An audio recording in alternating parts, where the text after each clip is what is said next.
6, 5, 4, 3, 2, 1. How about we do it again? 6, 7,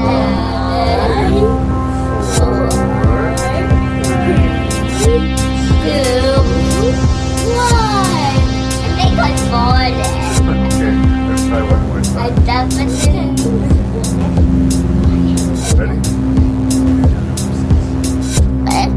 Making review. Making review. Say 6, 6, 5, 5, 4, 3, 2, 1.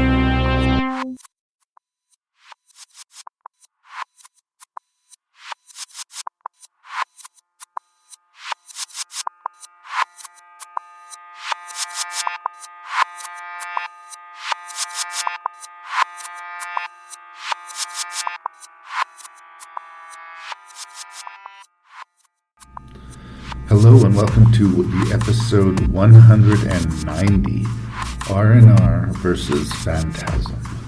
Yes, it's yet another franchise episode, and yes, Mr. Lee Beckmann is returning. And you may be asking yourself, didn't we just do the Leprechaun franchise? Are you guys just doing the Phantasm franchise to sort of clean your palate, sort of cleanse the palate after the ups and maybe greater downs of the Leprechaun franchise? And you might be onto something, but I was planning on holding off on dropping this episode, but circumstances have come up, and maybe if you're listening to the show, you can guess what that might be, which precluded my ability to bank it as much as I would have liked to. So you got to deal with more Larry and Beckmann talking about a cult horror franchise, in this case, Don Coscarelli's franchise, Phantasm. It's got a cult audience, people have strong feelings about it, and we're going to get into it with our usual coarse language and spoilers for the 5 Phantasm films. As usual, you can get feedback to me at ranknreview@gmail.com. That's RANKNREVIEW@gmail.com. And you can check out the website at Ranknreview.ca because I'm in Canada. Let's talk about Phantasm.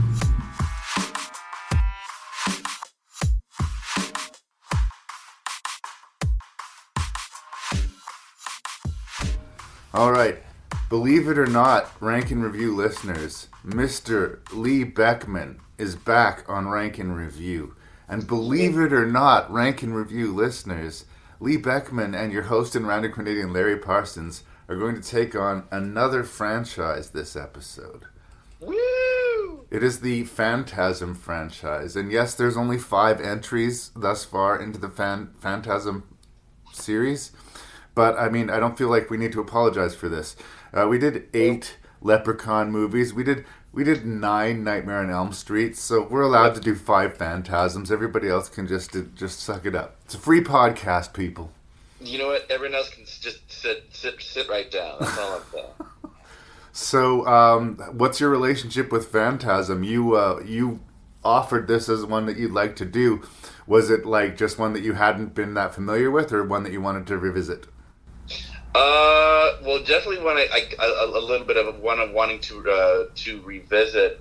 It's such an odd franchise because it's not really a slasher franchise, which was sort of a lot of the run of your mill, go lucky. Well, a lot of horror franchises where it was at least that. This has a sort of, well, I don't want to say fluid narratives. No, I would not say that at all, Lee. No, but it's definitely a universe.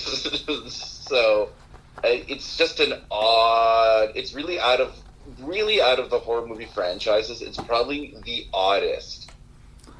Well, and some of it's on purpose and some of it is accidental. I've reviewed the original Phantasm before, and Okay. I think that that was kind of it was a low budget horror movie. It was a little bit slapdash. There's a little bit of an amateurish handmade quality to it. I say all of this in a complimentary way. I mean, you can have all of that and still be a good, fine feature film. But in my humble opinion, part of the intangible quality of the Phantasm series is that even the creator itself, Don Coscarelli, beyond this sort of vague idea that we're all trying to beat death and we can't, I doubt he could tell you every corner of the Phantasm universe. It's almost more of a vibe than it is a plot. The interesting thing to me about Phantasm is that typically I don't connect with movies like that.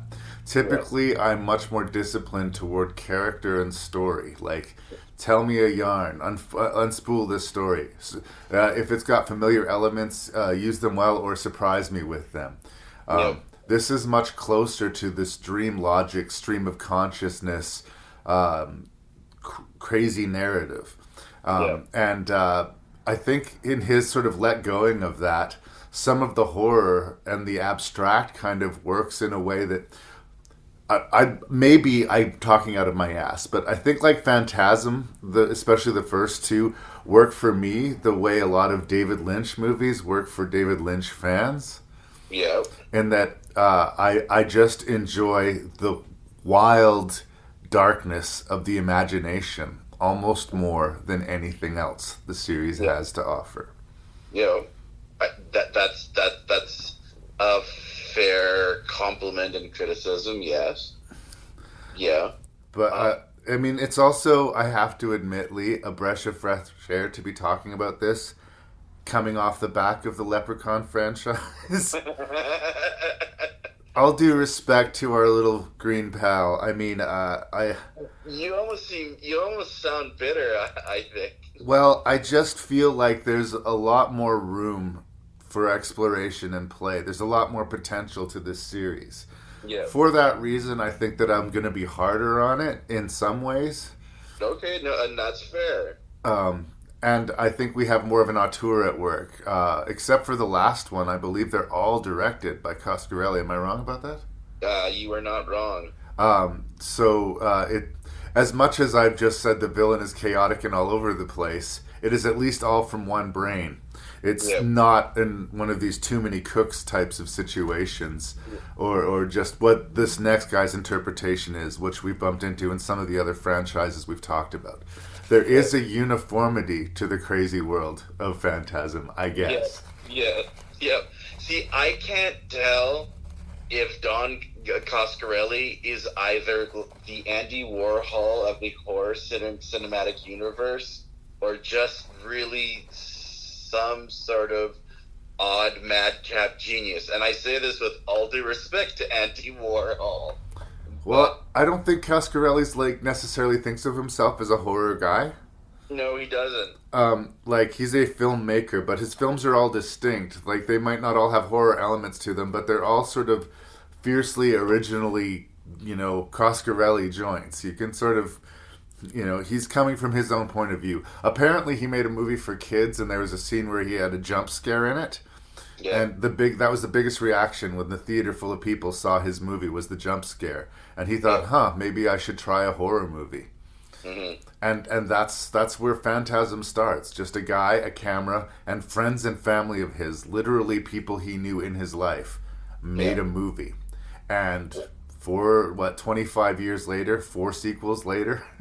Yeah. Well, yeah, no. He was 22 years old when he made Phantasm. Yeah. That really makes me, quick to shame. Well, it also makes me forgive even more so, some of my narrative issues. I mean, I don't want to get into reviewing the first film, but there is such a... Yeah, he's figuring it out. And you can sort of tell. No, it does even feel very much written like a very imaginative 22-year-old. Clearly first draft, right? One draft? Quite possibly, but then at the same time, there is a sort of follow-through narrative with this film. You won't, if you're not going to get lost, let's say 2001 or Jacob's Ladder, which this film has a lot more in common with. Yeah. So, I mean, I have my main memory, to be honest, from when I was a kid is of Phantasm 2 and me watching that because it aired on Super Channel when I was right around the right age. I think it came up like 88, 89, something like that. Yeah, I remember seeing the trailers as a kid, but had never even heard of like the first one. So that was my entry point. And the first film of the series, I believe I rented from the library, and I thought it was kind of when I first saw it. But again, I was like 14 or 15 years old. And it was one of those ones that every time I've watched it, it's kind of improved upon my viewing. In fact, for this viewing, for the first time, I watched the restored version. It sounded so beautiful. And it looks and sounds much more professional in its restored version. There was something rickety about the presentation even of the earlier version of the film. So if you have the option to watch the original Phantasm remastered, I would encourage you to make that choice. No, definitely on sort of stereo surround. It's a beautiful, beautiful thing. It also, with the first one, I'm surprised that it really, like, when they said it was a hit for an independent movie. I think globally it saved it somewhat, but Don Coscarelli at the start of his career was being compared, like, there was this, brat pack of Steven Spielberg and Robert Zemeckis and whatnot, like, and he was included in one of them. And well, there's something about a filmmaker that has a distinct vibe to them. Mm-hmm. I don't know what the connective tissue between Beastmaster, Bubba Hotep, and John Dies at the End is, but somehow they're all made by the same guy, and somehow you can feel it. Yeah. He did do another studio film. It was sort of like a survival thriller. Survival Quest. Pardon? Survivor Quest. Yes. Yeah. With a young... she was in Being John Malkovich. Catherine Keener. Oh, yeah? And Lance Henriksen. I don't remember Catherine Keener being in the movie. I saw that movie again probably around the same time I was late 80s, right? Wow. Yeah. So it was a long time ago. Well, I had a guilty pleasure with Beastmaster.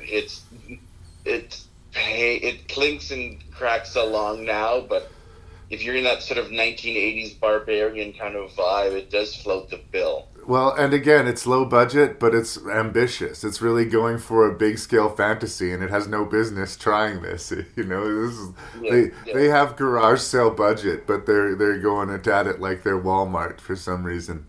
Yeah, and you just love them for it. But is there anything you want to say about the Phantasm franchise generally, just before we get started?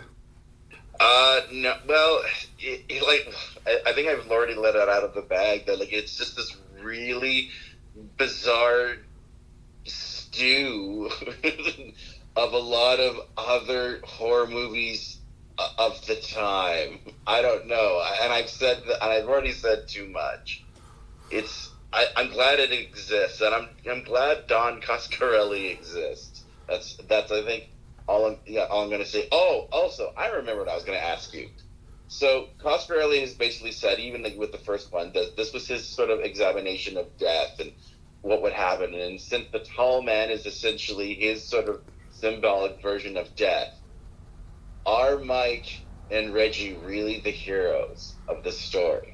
Because death is really sort of an apolitical, being. It just, is going about... Well, yes, death is still inevitable, and to fight it is fruitless, but they're not necessarily fighting. Like, they're fighting for at least whatever our version of death is, right? In the universe of Phantasm, like he says in Phantasm 2, you don't go to heaven, you come to me. We're made into slaves, right? Yeah. So to be prevented that fate, I think that would put them in a heroic perspective. But if they're actually trying to play the infamous chess game with death himself, you cannot win, right?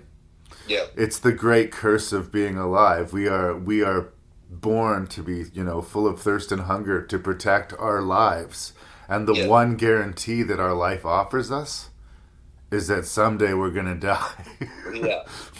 So you cannot win. And I think Phantasm is real about that.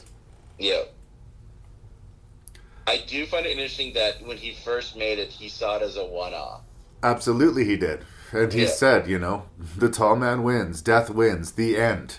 That those were his words in the interview I saw of him. So really he intended this as a one and done, but it's become like the main thrust of his career. He's made as many Phantasm movies as anything else, really. Yep.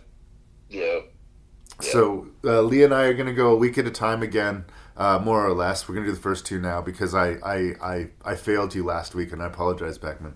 But we're going to work our way through all 5 of the Phantasm films. Thanks for your ears, people. I'm just going to go up there and take a look around. Nobody's going to see it.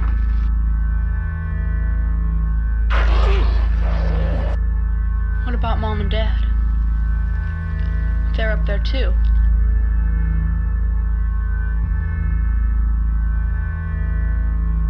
I've been waiting for you.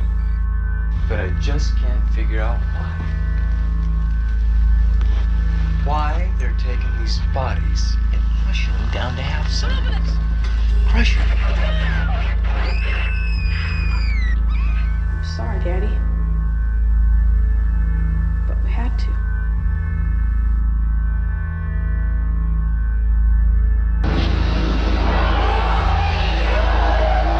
You think you'll go to heaven?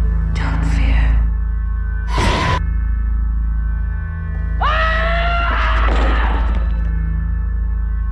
You go to us.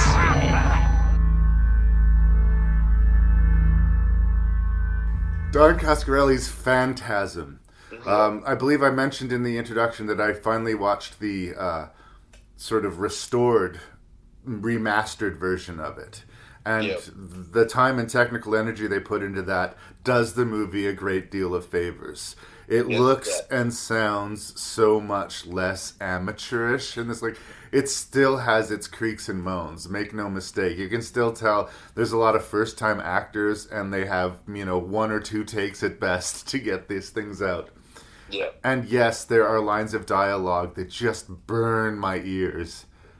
But like I've said before when I talked about Phantasm, it's the vibe of the movie. It's the energy of the movie, and it's the dream logic of the movie, how you're never confident about where you are. It's like what we're being told is somebody's memory of a dream. And there are gaps, and there are plot points missing, and characters aren't properly introduced, and characters come into the story and leave the story very recklessly. Yep. Punctuated with shocking moments of horror and violence. Yep. The critical part of my brain, the sort of English major part of my brain says, this is just a mess of ideas. Yep. But the other part of my brain says, there's a lot of really good ideas here. In fact, enough of them that I like the movie. Enough of them that the vibe of the movie seems to cook in my brain, and I kind of appreciate it more with each subsequent viewing. So, I've been here before, I'm here again. I remain a fan of Phantasm, and it just seems to keep growing in my esteem. Are you here to talk me down? No, I'm not going to talk you down. In fact, I'm going to call and raise you. Phantasm is a fever dream of a movie. You will go mad trying to figure out the logic in Phantasm. Like, as you mentioned earlier, characters quickly die without pause, and some come back without explanation. And there are countless scenes where people are waking up from dreams. So if that makes you angry, leave now. Yeah. And then there's also interdimension doorways and more, and you can fight the movie on this, or you can just accept it. The choice is yours. Yeah. Somewhere David Lynch is laughing. Well, I was going to say, I have this reputation for being a little bit snobby about quote-unquote art house horror. Yeah. And I think, although Phantasm's never been treated as such, it does owe as much to the sort of Argento kind of art horror as it does to anything else in its oeuvre. I mean, it's ahead of Nightmare on Elm Street. It is kind of like Nightmare on Elm Street meets early David Lynch. Yeah. But, again, the horror aesthetic helps it, and there is sneakily, somehow, vaguely a kind of story that it doesn't get set into concrete place until the second movie, but the more you watch it, the more you can sort of figure out why scenes are happening. Yeah. As much as you're confused, your brain is constantly stimulated either with really bizarre imagery or just the idea that you really don't know where the story is going next, but you don't care. You're enjoying it that much. It's also shameless, and you can hate this or not. What it rips off, I mean, homages from like Frank Herbert's Dune, Right. to like, and their Jawas. I don't care what other people say. Like, come on. Well, here's the thing. They were in production at the same time as Star Wars. So if their Jawas, somebody had behind-the-scenes info on George Lucas's set. Phantasm is 79, is it not? But they were making it around the same time. It took them a while to get the film made and distributed. Okay. I've heard that complaint. And yeah, they have the same sort of Jawa little brown bathrobe things. But once we see what's underneath that, they're not Jawas. But yes, I suppose superficially there's Jawas. I'm just going to jump in and just talk plot because we've been in almost 5 minutes and we haven't talked plot. Fair enough, guide on, Macduff. So it's kind of one of the interesting things about the movie is that it's unclear about who our main character is for the first portion of the movie. It ends up, I think, being Mike eventually. This kid who's already suffered a lot of losses in his family is completely locked into this relationship with his older brother and basically spends his day stalking his brother, following him around, trying to live vicariously through him. And this includes going to a local funeral and spying on his brother having sex in a graveyard. But peripherally, because Mike is living a life, quote, in the shadows, he ends up exposing himself to things that he wasn't meant to see. Little dwarf creatures running around in the graveyard, and this opposing Angus Scrim tall man performing feats that no one human being should be able to do, and doing so quite casually when not being observed. Yes. So little Mike knows something's up, and he knows that, between his, issues and, his strange behavior, it's going to be hard to convince people that what he's seeing is legit. And then there's the question in his mind and the audience, is what he's seeing legit? Yep. That's sort of the springboard of the plot, if there actually is one, to be fair, in this movie. Oh, no, there's a plot. Like, you can, I think, like I said, even the casual viewer can follow the story. They'll just be sort of angry at a lot of decisions the scripts make. But you'll be, if that angers you, hopefully it will be counterbalanced by what's going to show you stuff you haven't seen before. Yeah. Of course, most famously, this little sphere, this ball, basically that came out of a dream. Talk about dream logic. Coscarelli had a dream. He was running down this long hallway being pursued by this little ball. Yep. He didn't know what would happen if it caught him, but he had the sense that nothing could. Yeah. And, I mean, say what they're never really explained properly, like, their purpose and why these are the best things to go about the, weird security devices. But you haven't seen that before. These little spheres fly around, and they try and spike you in the head, and they drill into your brain and just spurt your brains all over the floor. And it's very cinematic. It's very strange. Like, no one could have predicted that. No one saw that scene and said, yeah, totally saw that coming. Yeah, no. I mean, there is a lot of originality. At the same time, it does walk a fine line between camp and avant-garde cinema. So, and you can say that like the majority of Coscarelli's work. But I think that's also part of his genius. He's kind of created, in my mind, the perfect midnight movie. And I don't think he's in support of you asking any kind of hard questions of his movie. He's like, go with it or don't. Are you watching this movie? Just watch the movie. After a point, again, and I've said this about any movies, but if it becomes foolish to fight it. You just have to let the weirdness wash over you and then think about it and let it sort of maybe that makes sense now, maybe it doesn't. Maybe I'll have to watch it again and see if the pieces fit better. Yeah. And for that reason, it becomes kind of a more rewatchable, interesting film. Yeah. And I do love that it does manipulate like the two parts of the brain where like 1 second you're clutching your sweater from fright and anticipation, and the next minute you're laughing your little butt off at sort of just the bizarre little situations or even scenes. Well, and that nightmare vision thing where Mike goes from the grave to his bed to the grave to his bed, and there's all those creatures around him. Yeah. That I think still holds up as being genuinely scary. I don't know how much of this movie I find like nail-bitingly scary. I more find it interesting and like distinct and original. Yeah. But that moment is definitely scary, and like the sphere moment is definitely original. And that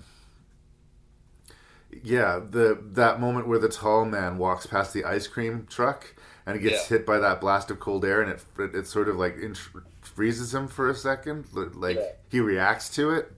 Yeah. The weird hints of this unhumanity, if that's the right word. The inhumanity, yes. Yeah.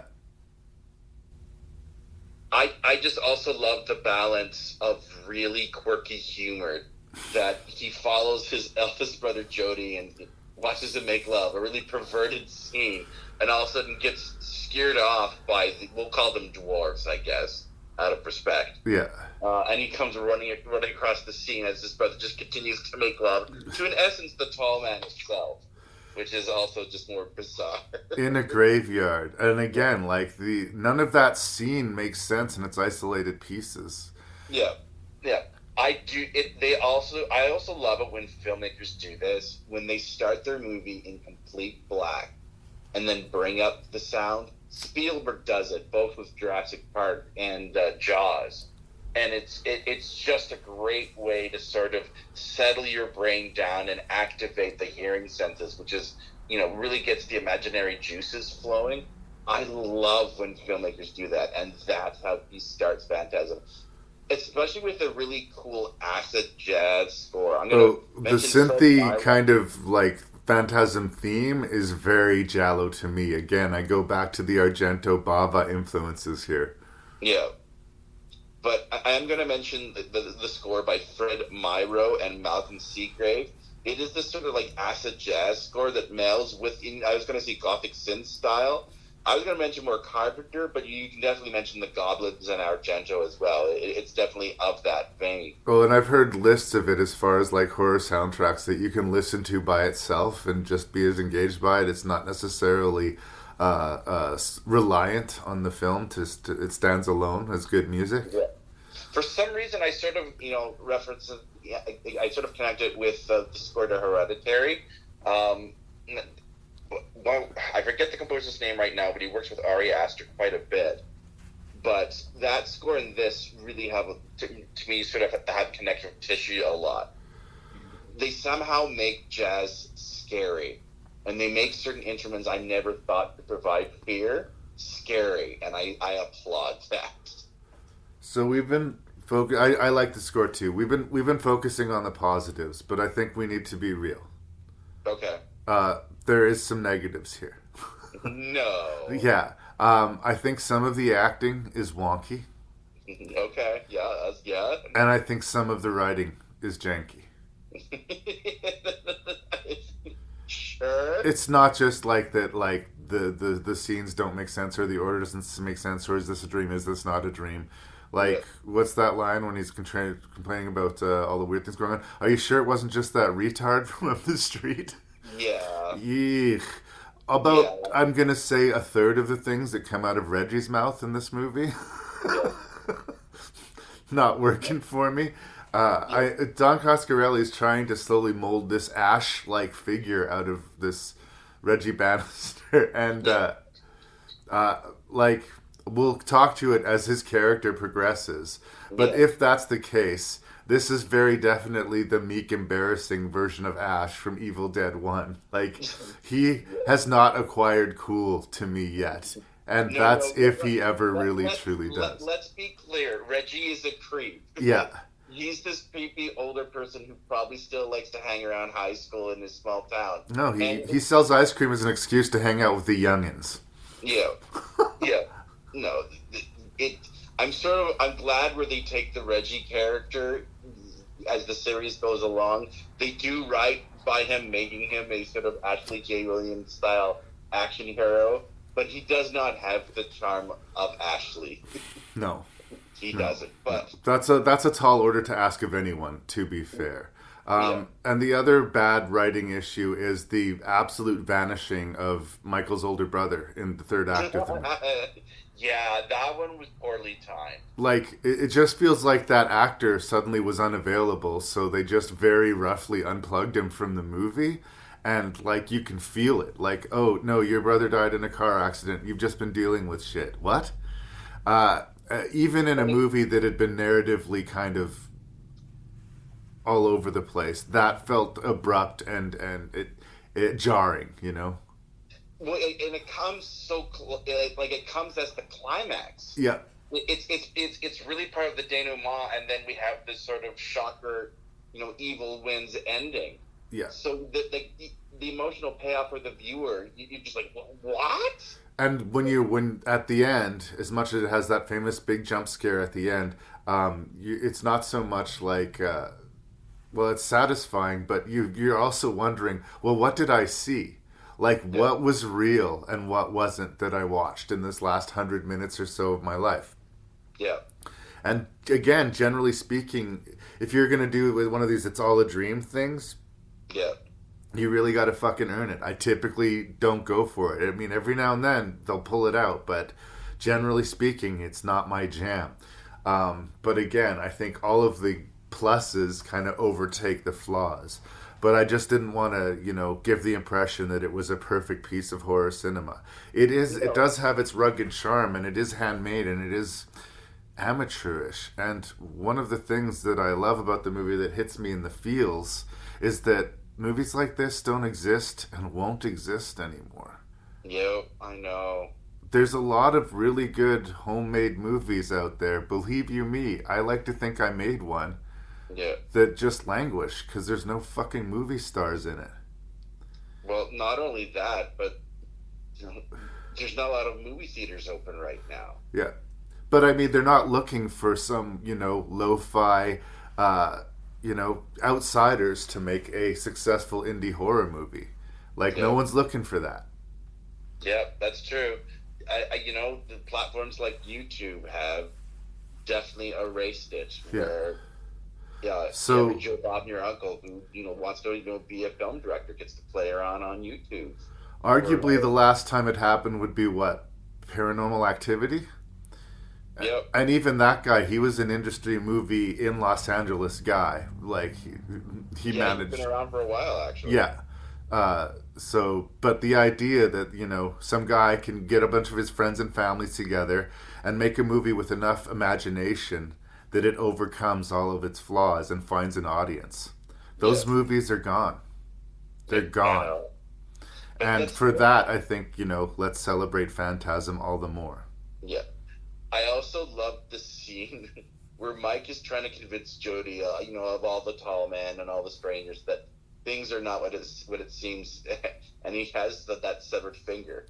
And in every other movie, when he opened the box, the finger would be gone, but not in Phantasm. No, he's there, and he goes, okay. Yeah. And is completely convinced that his brother, everything coming out of his mouth is completely true. Yeah. He just accepts everything, and I love it. Well, and again, for a lot of people, for me, that's what it takes. What is it going to take for me to believe that your house is haunted?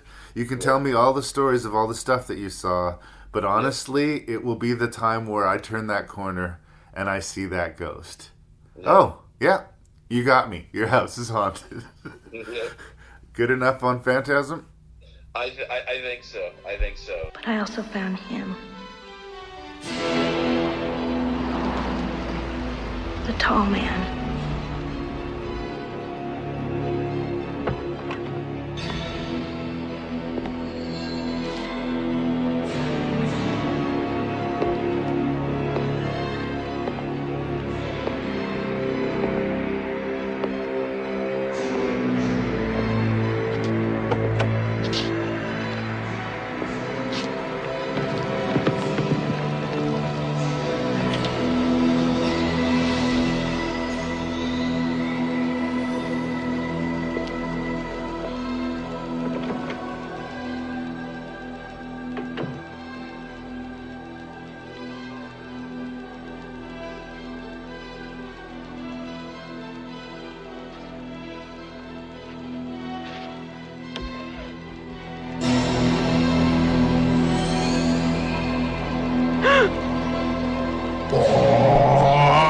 So, Phantasm 2 is to Phantasm what Evil Dead 2 is to Evil Dead.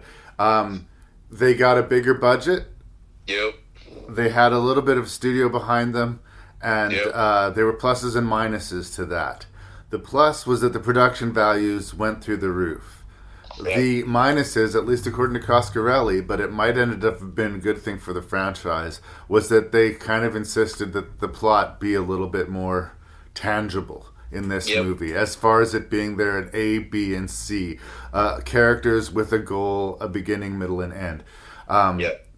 So it was going to be less free-flowing out there than the first Phantasm. It was much more of a focused sort of quest road movie leading to this confrontation of vengeance. Yep. And so he was saddled. He had to recast Michael. He wanted to use the same actor, but he was forced to recast Michael. And he was forced, like I said, to make this more narratively focused. Yep. And what that did, because I'm fairly sure this was the first Phantasm that I saw, was made the first Phantasm movie make more sense, having seen the second one first. I understood what the other dimension was, and the crushed dwarf people were actually corpses mined out of our cemeteries, made into these like slaves that could do their toil in these high gravity environments, and this They're small Lego people. Yeah, in this other dimension, other world, whatever. So because they actually do focus on that more and make it clearer, when you go back to see the original Phantasm, those things don't feel like random pieces of dreamscape. You can say, oh, okay, so they're all playing a role in the background of this story. Yep. So in that way, retroactively, I think it clears up some of the cobwebs in the first Phantasm movie, if you wanted that. And also by making it a very direct sequel, and like they go from the jump scare, which was supposed to be the end, evil wins, to that night, Reggie mans up. He completely levels up and blows up his own house to help get Mike away from the tall man. And Mike has to recuperate. They blow up like their own house, like not Reggie's, but Right, no. But then when he picks up Mike after he's, quote, recovered, and they're going back to the family reunion, his entire fucking family is exploded by the tall man. Like, not since the Punisher remake has there been such ridiculous stakes. Literally every person in his family is dead. All he has is Mike and this quest for vengeance. And once again, he completely believes Mike without question. Even the cheesy line, "You dreamt about it before it was going to happen." But for all of these things that I'm saying, and by the way, I fucking love this movie. Like, it's moving at 1,000 miles an hour, at least for the first act. You got a lot of, like, narration filling you in, being introduced to characters. We have a psychic link between Mike and the tall man and this other woman who clearly has a psychic link between the tall man and Mike as well. And So- it's hinted at, like, there are others. There are Like, others. they do So- expand the universe. And again, that makes more sense of the sort of dream logic of the first movie, because he is being fucked with on a psychic level, right? So Liz is her name, by the way. Liz, thank you. I don't have my cheat sheet in front of me. Like, the movie really moves, and it's throwing a lot of stuff at you, but, like, it's, again, for someone discovering the world, there's so much new to it that you just kind of roll with the punches, and you are impressed. And the increase in the production values are a win. And to me, the accenting of the sort of crazy corners of the movie, while keeping the narrative focused, makes it feel, closer to an Evil Dead universe. And not to spoil anything, I'm a big fan of the Evil Dead universe. I think that's been well established by both of us on this. Yeah, so these are all positive things. This is not a secret. Yeah, this is a crazy movie. It's a narratively messy, crazy, violent movie, and I have a lot of fun with it. That's where I start with Phantasm 2. Yeah. Well, in a lot of ways, we have the former head of Universal Pictures, Tom Pollock, to thank for the Phantasm franchise. And I just want to sort of, like, credit this man because he's responsible. He greenlit films such as Jurassic Park, The Serpent and the Rainbow, They Live, Shocker, Darkman, Dr. Giggles. We all remember Dr. Giggles. So he was a champion of the horror genre in the early 90s. Child's Play 2 and 3. There you go. And Army of Darkness. My man. In no other universe would a sequel get made to this, like, off-the-wall, bloody mismatch of a movie such as this.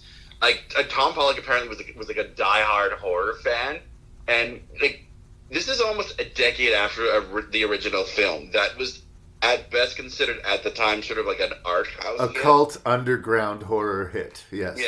Yeah. And he said, yes, I want more of that in Phantasm 2. I mention Army of Darkness because this movie exists in the comedic, violent, aesthetic world of The Evil Dead. Like, forget the out-and-out shadow from Coscarelli, that scene involving, like, with the ash, and like they're looking through, and the name is Flash. And I'm not going to ruin it for you here, but there's a scene where, like, the sort of one of the lackeys to the tall man and drones, whatever you want to call them, gets one of the spheres stuck in his body, and gets thrown around the room. It leaps and jumps, and it's clearly a tip of the hat to the lunacy that is the Evil Dead franchise. Like, there are just there's a scene at the beginning. Say shameless, but I love it so much. There's a scene at the beginning of the movie where Reggie hears Mike getting attacked, and he goes looking for bullets for his gun, and he goes to a drawer, there's nothing there. He goes to another drawer, there's nothing there. He goes to another drawer, there's nothing there. And then he opens the cupboard, and one of the dwarves has just been standing in there waiting for his cue the whole time to pounce on him. Like, it doesn't make any sense, but it's awesome. Yeah. I also... Let's talk about Reggie. Yeah, okay. It's time to talk about Reggie. I mean, we could talk about James LaGrosse and how he's replaced, how he replaced the other actor, and that is Mike, and he's fine. But he's really cut, and I love the fact that, I mean, it's Reggie Bannister who plays Reggie, who self-describes himself as the hardest working man in horror. I gotta kind of love that just a little bit. Well, he was sort of playing the over-the-hill middle-aged guy in the first movie, right? Yeah. But now he's asked to sort of Rambo up a little bit and be more of the heroic role. I think James LaGrosse is fine as the lead. Like, I didn't feel like I missed the previous actor of Mike. They bring him back for the next movie. Mm-hmm. I like, because they jump ahead very quickly in the narrative. I accept Mike as a grown-up being played by a different actor fairly easily enough. It didn't mess with me at all. That. And I do once again love that there's little winks and nods to other horror films as well. Like, this is another giant love letter to those midnight horror movies that Coscarelli as a kid grew up watching. Like, I really kind of felt like he's one of us. So I want to say thank you, Tom Pollock, and thank you, Don Coscarelli, because you really made a bizarre midnight movie. It does sort of get away with sort of like the dream logic aesthetic, but that as a narrative, like, I agree that the narrative is a lot more straightforward, like A to B to C. There's still a lot of dreams in this movie.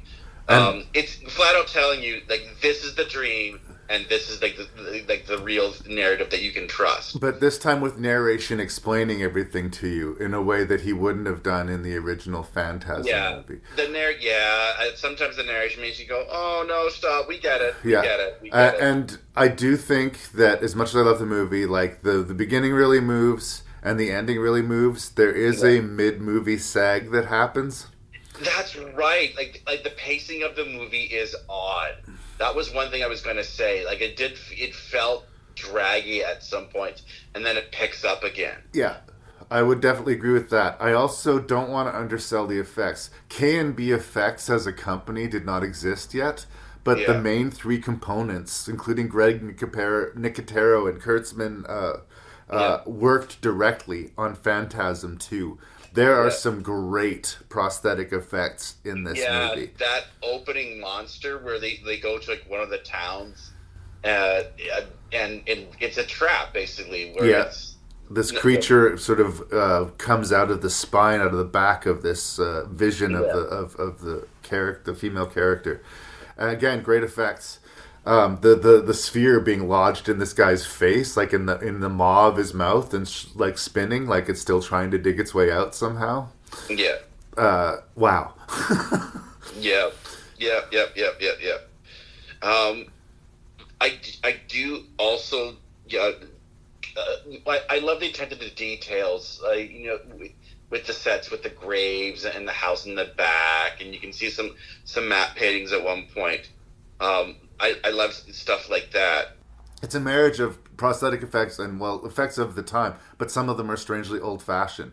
But some of them are absolutely real. Like, there's a scene where they discover a graveyard that's been dug out. Yeah. And it looks like today they would have digitally mapped out the graveyard to look at going on, and it's all been dug out. But they literally did that. Like, they put a bunch of fake headstones up, they dug a bunch of holes, and they shot it. And, like, production design on that level, like, across the board, good.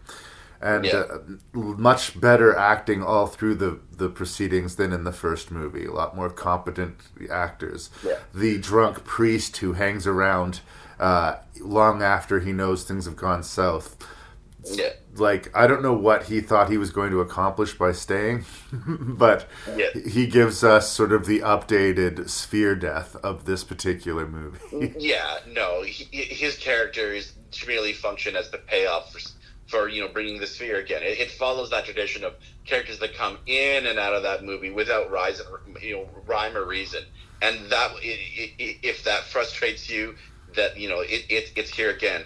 I also love the fact that the tall man and the dwarves, they're colonialists. Right. That's the end game. That made me laugh a little bit. I'm sure it's not. I don't know whether it's a deliberate choice or not. I just what's going on with the world today. I just find that sort of funny. Well, I didn't think too deeply about it because that's usually a mistake with these movies. Yeah, I know. But one thing that bothered me even when I was a kid, and it's still there, doesn't hurt the movie at all, but like just again narratively not making sense. This hitchhiker that they pick up, Alchemy. And she turns out to be evil, of course, but we know it. We saw that Mike saw her dead on a table before she was picked up. Like, I don't know why that kept on being a surprise, but if she was evil, if she's a puppet of the tall man, why isn't she killing Mike in his sleep or Reggie in her sleep? Like, she's with them forever. And, it just doesn't make sense. Apparently, she was a penthouse playmate, too, if that fun fact. She weirdly looked familiar to me. I looked her up, and I guess she didn't do a lot of... Sure she did weirdly look familiar to you. No, legitimately, when I rewatched it, I was like, did she do something else? And I looked her up, and I didn't recognize her from anything else, but she did a lot of, I think, soft-core-y things. Yeah. See, you're just digging that hole a little deeper there, Larry, but keep going. I looked her up on IMDb. What am I, the devil? I'm saying her character doesn't make sense. She is naked in the movie. She's attractive, whatever. But that character doesn't make sense at any point in the movie. But again, the movie, Coscarelli's like, don't think about it. Just watch the movie. And for some reason, I'm giving him a pass that I give very few other filmmakers. Well, I mean, the character is essentially to be a object of desire for the boys in the audience, including Reggie Bannister. Yeah, and me, I guess. So take it. This is really done from a male point of view. It was done to check the boxes of sex and violence in your horror movie, I guess. But I mean, I think it could have been handled better. Again, I think Coscarelli might be more gifted as a filmmaker than as a screenwriter in some stretches. I think that's fair enough. And again, it's just isolated scenes and moments that make the movie really pop for me. Like the quadruple barrel shotgun, and like the over-the-topness of the badassery, which totally, once again, rings me some Evil Dead 2 vibes. Oh, yeah. No. Like, this movie is coded in the DNA of Evil Dead 2. Yeah, and if Beckmann and I are putting it in the same company as Evil Dead 2, that's a fucking compliment. Okay. Yes, it is. This is a very strange madcap of a film. Yeah. I think ultimately it does sort of escape the brilliance of the first, just a titch, but it's still a great horror comedy midnight movie. It is very much a B movie. You know, like there's just like the first one. There's a little bit of it's a little rickety. There's a little bit of roughness to it, but that somehow adds to the charm. And again, the imagination trumps all flaws. There are lots of scenes in this movie that you have not seen before and that you have not seen since. So, like, I don't know what more I can say. And there's, like I said, there's even like weird narrative threads that come in and out of the movie that you could honestly take out of the movie, and it wouldn't really affect the overall story. But you're happy that it's there. It's great cinematic sex to me. It's great cinematic sex. There's a tall man, and he goes town to town, emptying the people of their dead and killing everybody in the town. And just like that alone was a pretty good idea. And then, you know, all of the little flourishes, the visions, the sphere, the dwarves. Well, like I said, I do love that they sort of expanded the universe. Like, it's starting to become not a global threat, but definitely sort of a nationwide threat. Yeah. And for some reason, there's only two guys trying to stop it. Yeah, because, you know, no one knows about it. Well, you can't stop death, Beckmann. You can't fight the clock. That's true. That's true. Phantasm. The delusion of a disordered mind. A phantom. A spirit. A ghost.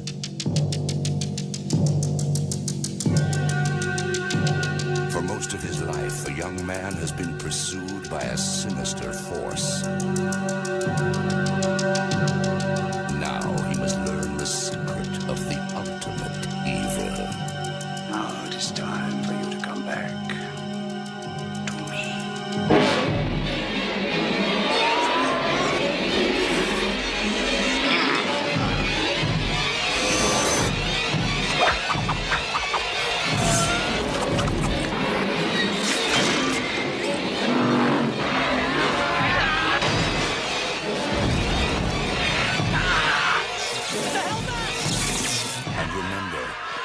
This one doesn't scare you. You're already dead. Phantasm 3. Coming soon. Phantasm 3. Lord of the Dead. Well, it had been a long time since I'd seen it. I only had fuzzy memories of it. And I guess I will enter into the review saying I mostly had fun watching it. But I am not blind to some very serious problems here. It's a little bit rickety for me. It falls victim to a horror movie thing that I just don't particularly enjoy. When you introduce a central character to a horror franchise, especially an R-rated horror franchise, who's a scrappy little kid, I never fear for the character. And if you're going to pull it off, and it's rarely done to me, like even the scrappy little kid, even in The Crow, she bothers me. Generally, that character doesn't work for me, and absolutely, that character doesn't work for me here. I don't want to be... Well, I was going to ask that question, but all right. I don't want to be mean to a child actor, but I'm just sort of lukewarm on his performance. So that's a strike against the movie. But generally speaking, the writing has dropped down a full letter grade, and this might be unpopular, but I think Reggie is into the persona enough that his acting has become even lazier a little bit. Like, he's got some hard lines to sell, but like he's starting to shrug a little bit, and not in the charming sort of Ash kind of way, in a like, we're getting through it kind of way. And I don't remember being distracted like with like that kind of aesthetic in any of the other Phantasm movies, where I felt like the actors were a little bit uncomfortable. It reminds me at times of that we talked about in the Halloween scene. There's the Donald Pleasance has this terrible line, and then he runs off camera, and Yes. it sort of reads as the man Donald Pleasance was embarrassed by the line and wanted to be off screen as quickly as possible, more than Loomis said that stupid line. Like, there are moments of that here for me with Reggie, and that's not great. He's also a self-absorbed creep. Like, Yeah. there is this sort of sliminess to him. Even His when he's likability drops significantly in this movie for several reasons. You're right to point out sort of his slimy, sort of tactless behavior with the hitchhiker. What's the name of the woman they Rocky is Rocky. The character's name, played by Gloria Lynn Henry. Yeah. But yeah, so many flags. He's terrible with her, and his treatment of her is like just a sex object, and why wouldn't she want to have sex with him? It's like a flaw in her character that she just wouldn't default sleep with him. It also just makes him like feel like he didn't pay attention during the events of Phantasm 2. The last hitchhiker that he picked up to join on his adventure against the tall man, what happened? How did that play out, Reg? Yeah. It just seems stupid. Also, Mike is kidnapped by the tall man, and the female lead character is killed from Phantasm 2, is killed at the beginning of this movie. And Well, I have a theory about all that you're saying, and yes, there are clunky lines. yeah, but Mike's kidnapped, that girl is dead, and Reggie does not seem to have reacted to that emotionally at all. He's right away meeting this kid and like exchanging quipping dialogues, and he's on this quest to find the tall man and his buddy Mike. But like, I don't feel the stakes at all. What works in the movie is what typically works with Phantasm, is the weird stream of consciousness, sort of narrative looseness, and sort of the aesthetic of the ball is back, you know? People do get killed by that flying sphere, and the tall man is indeed back. It is another Phantasm movie, but this is the first one where the flaws are definitely starting to show up more. That's where I start on Phantasm 3. All right. Fair enough. I sort of feel like there's some fighting words coming on, but that's okay. That's okay. Well, I started saying I had fun watching it, and then I picked all of the stuff that was problematic. It's my least favorite of the three we've watched so far, handily. I will say that. Yeah, and I can agree with that as well. I do have to hand it to Coscarelli, because I know he was fighting with Universal Pictures at this point, and the fight also the poor financial returns of... Yeah, they spent money on Phantasm 2, but they didn't spend any money on promoting Phantasm 2, and it got buried. And didn't, it's got a cult following, but that's sort of almost code for saying it didn't make any money in its initial release, right? Yeah. So, this was sort of dropped straight to DVD. But it does feel like a slick enough production. But I do agree, there are some clunky lines. It also does reveal its sort of science fiction hands that at this point, which I do sort of like. It is sort of bizarre that it's actually the spheres themselves that can collect souls and reveal itty bitty tiny human brains that can be petted. And one of them is possessed of the soul of Mike's brother. Yeah, and there are multiple tall men, if you will, plurals. It's just another clone. So you'll keep on destroying these things, but it will keep coming. Yeah. So I love that sort of little schlocky B movie sci-fi angle this time. Yeah, and that's again the ongoing theme, nihilistic theme. Even though it's kind of a fun, goofy series, you just can't beat the tall man. The tall man is death. Everybody's gotta do a dance with the Reaper, you know. Yeah, he does have a weird obsession with Mike, though. He wants his whole that body whole, with the rest. It doesn't matter if it comes in pieces. In fact, we actually see the creation of one of these dwarf-like Martian creatures. Yeah, we didn't see a lot of the dwarves in this one. No, but we get to see how they're made, though. Yeah. And I also have to give credit that way. Like, Coscarelli does open up the universe quite a bit here. It's still a Phantasm movie. Don't get me wrong, but I just have to sort of admire this. And on the night that the Oscars are on, that we were talking about this bizarre, B movie. I care so much more about Phantasm 3 than I do about the Oscars. I just can't even say. Yeah, and I think that's a beautiful thing, my friend. That is a beautiful thing. Again, I feel like I've been a negative Nelly, but I'm going to continue to be a negative Nelly. All right. There's some villains that come into this movie. The weight of the world just kind of die, man. No. I mean, I did have fun. Like I said, I had a smile on my face, but I had a problem. These three villainous characters that we have, secondary to the tall man and his crew. I think they're originally there to do some grave robbing. I can't remember. Yeah. And they get killed and then turned into zombie minions of the tall man.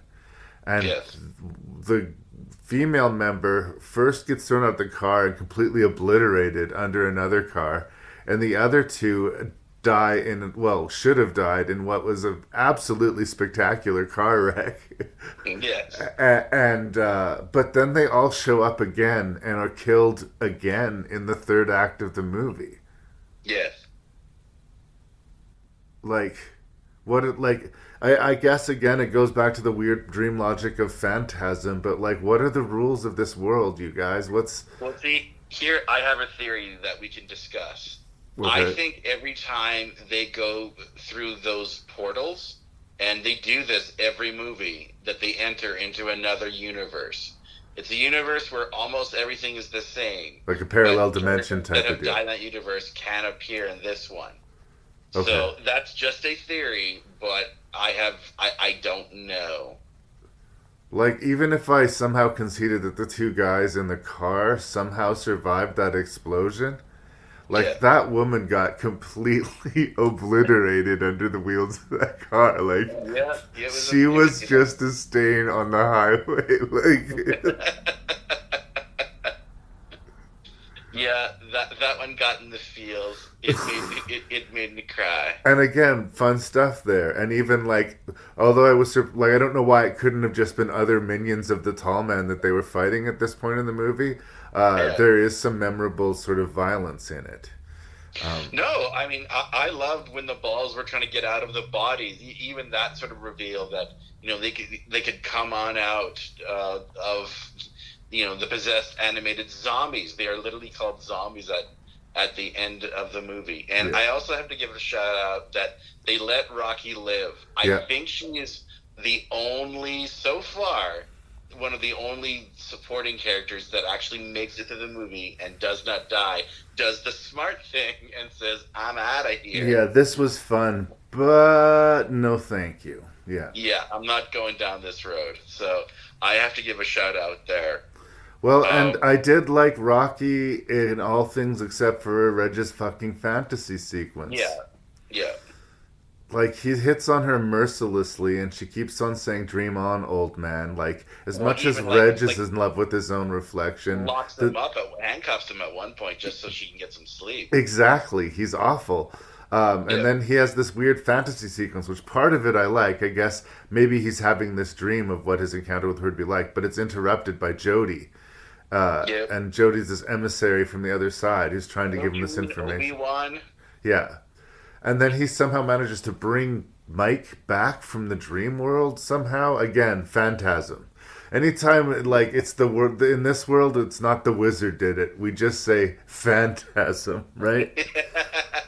I haven't seen things like that, but I felt bad for that actress that she had to do that scene with Reggie because gross. I just think that, especially since this movie series got started in the 70s, there should have been a Chickawaga soundtrack, every sort of the time of course. Phantasm. I get as a filmmaker, honestly, I'm not unsympathetic to we need to check these certain boxes, and the fans want to see some sexuality, some nudity. That's been established in the other two movies.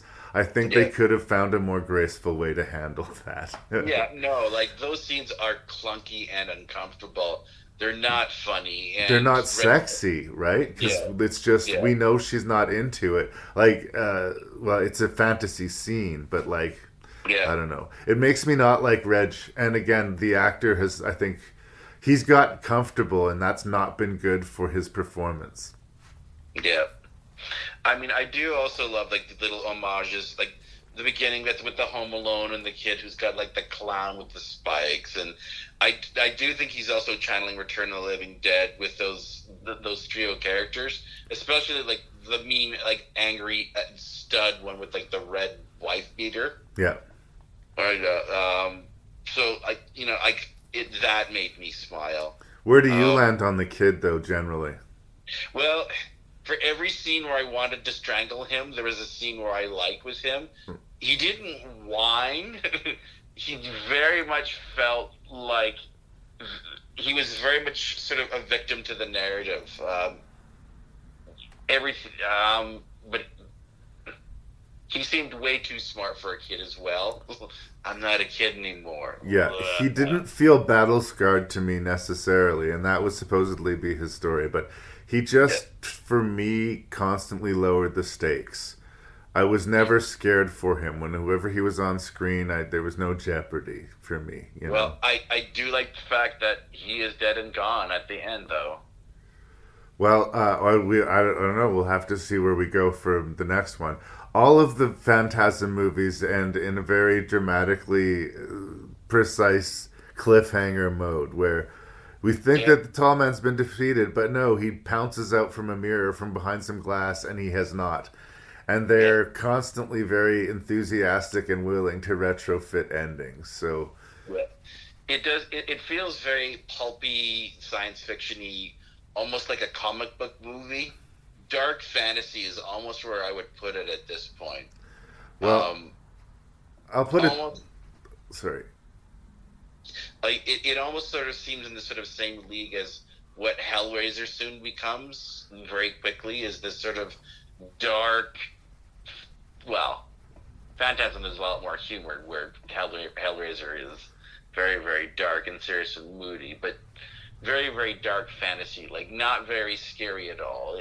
It feels very much like a Pulp Fiction style sci-fi novel. Right. If you ever, the kind that you would find either in a used bookstore or in an airport in a lot of ways. Well, this feels a little bit more... Well, it feels patchwork, but in a different way than the other ones did to me. Yeah. Where the other ones seemed like, here's a bunch of pieces of ideas. Like, he will even admit the sphere came out of a dream, and he just found a way to build it into his movies. Yeah. And you know what? It sort of felt like... It felt like a Doctor Who episode. Well, that's kind of where I kind of felt... The continuing saga of Phantasm. But unlike the other two movies, what I'm saying, because they had their own sort of patchwork quality to them, I think those were pieces of ideas of dreams. This one felt like, what are things that I can put into this movie that we haven't seen in Phantasm before? They feel a little bit more artificially plugged in, Let's have a tough, black chick with nunchucks, and let's have a scruffy little kid, and let's have an epic car wreck, and these are more sort of cinematic tactics for sequels plugged in than sort of more weird, eerie Phantasm ideas. Do you know what I'm saying? Okay. At the same time, you have to give credit where credit is due. Like, this is a very bizarre, and it is, everything in the kitchen sink, cram it all in kind of series. It was always, it was always kind of, once again, kind of like a midnight movie style horror film. That's what I do like about Phantasm 3, because I've been Mr. Negative this review, but you like the other two Phantasm movies, scene for scene, you genuinely don't know what you're going to get. Yes. And that is refreshing. It is not in its way, and this is what I think stands out about Phantasm for me so far, like a lot of series we've done, where it's just variations of the same thing. I love Friday the 13th, but Friday the 13th has a very clear map. Even Nightmare on Elm Street, Halloween, we are very oriented in what we know to be a Friday the 13th movie. Still, I think this world, it's close to Evil Dead world, but it's a more kind of There's more randomness to it. There's cartoonishness in the Evil Dead world that almost acts as a safety net in that world. Whereas Phantasm sort of is much gloomier and much less concerned with continuity and things making sense. It's like a continuing nightmare that we keep revisiting. Do you ever revisit locations in your dreams? Sorry, pardon? Have you ever had dreams where you're at a location and you feel like I've been at this location before in a different dream? Yes. That's what the Phantasm series feels like to me. Like, there's this old playground I used to play at when I was a kid that was made out of stacked tires. That's how that's how the small towns Alberta did it. There's just a bunch of tires that you could climb around and jump around on. And I've had a couple of dreams where I'm at that place, but a much bigger, more elaborate version of that. And I always recognize when that happens that, oh, I'm here again. And that's where it's that's the comforting, eerie feel of Phantasm that I do like watching this, is like, I'm here again. I'm in Phantasm world. And even though it's rickety and kind of awkward, it does definitely have its charm. And to that, I give it all to Coscarelli. Yep.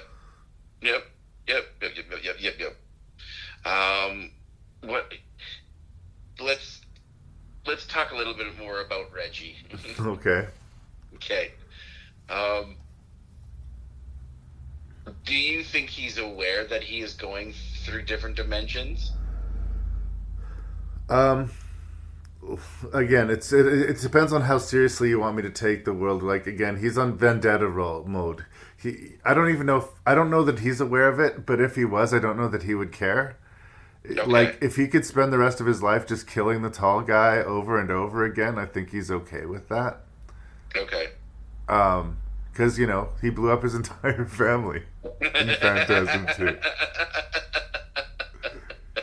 I do kind of wish the emotional states of movies, had more of an effect. Like, he should be more scared for Mike when Mike is kidnapped, and he should probably be more of an emotional wreck that literally every blood relative in his life has been killed by the tall man. But I don't think that's the kind of world that Coscarelli is exploring here. Yeah, there should be a drinking montage where he's just like every form of depravity is revealed of Reggie. We're not just talking like he's hitting on 16-year-old girls. We're talking like him sort of lying in the corner in his puddle of piss masturbating to like... I wish that they'd approached Reggie in a more Jack Burton way. Where like Reggie thinks he's awesome, but he's kind of lame in the real world, like the whole Big Trouble in Little China kind of approach to the hero. Yes. I don't like that the movies kind of want us to think Reggie is cool, because especially in this movie, Reggie is not. No, he is not. Good enough. Good enough.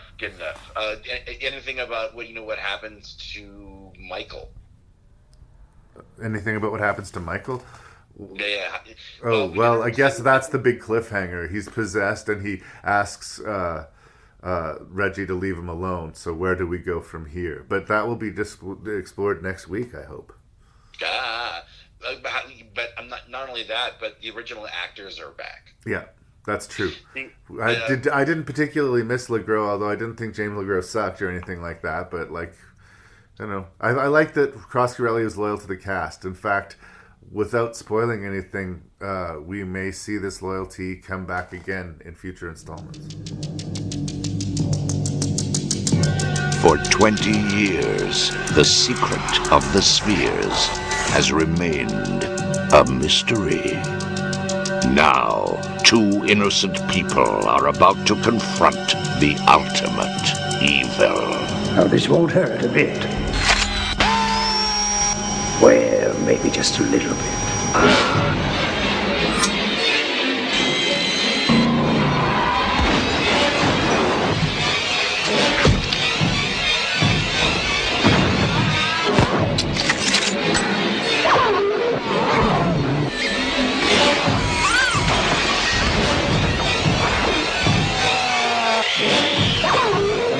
The sci-fi horror thriller with balls. Phantasm 4. Boy!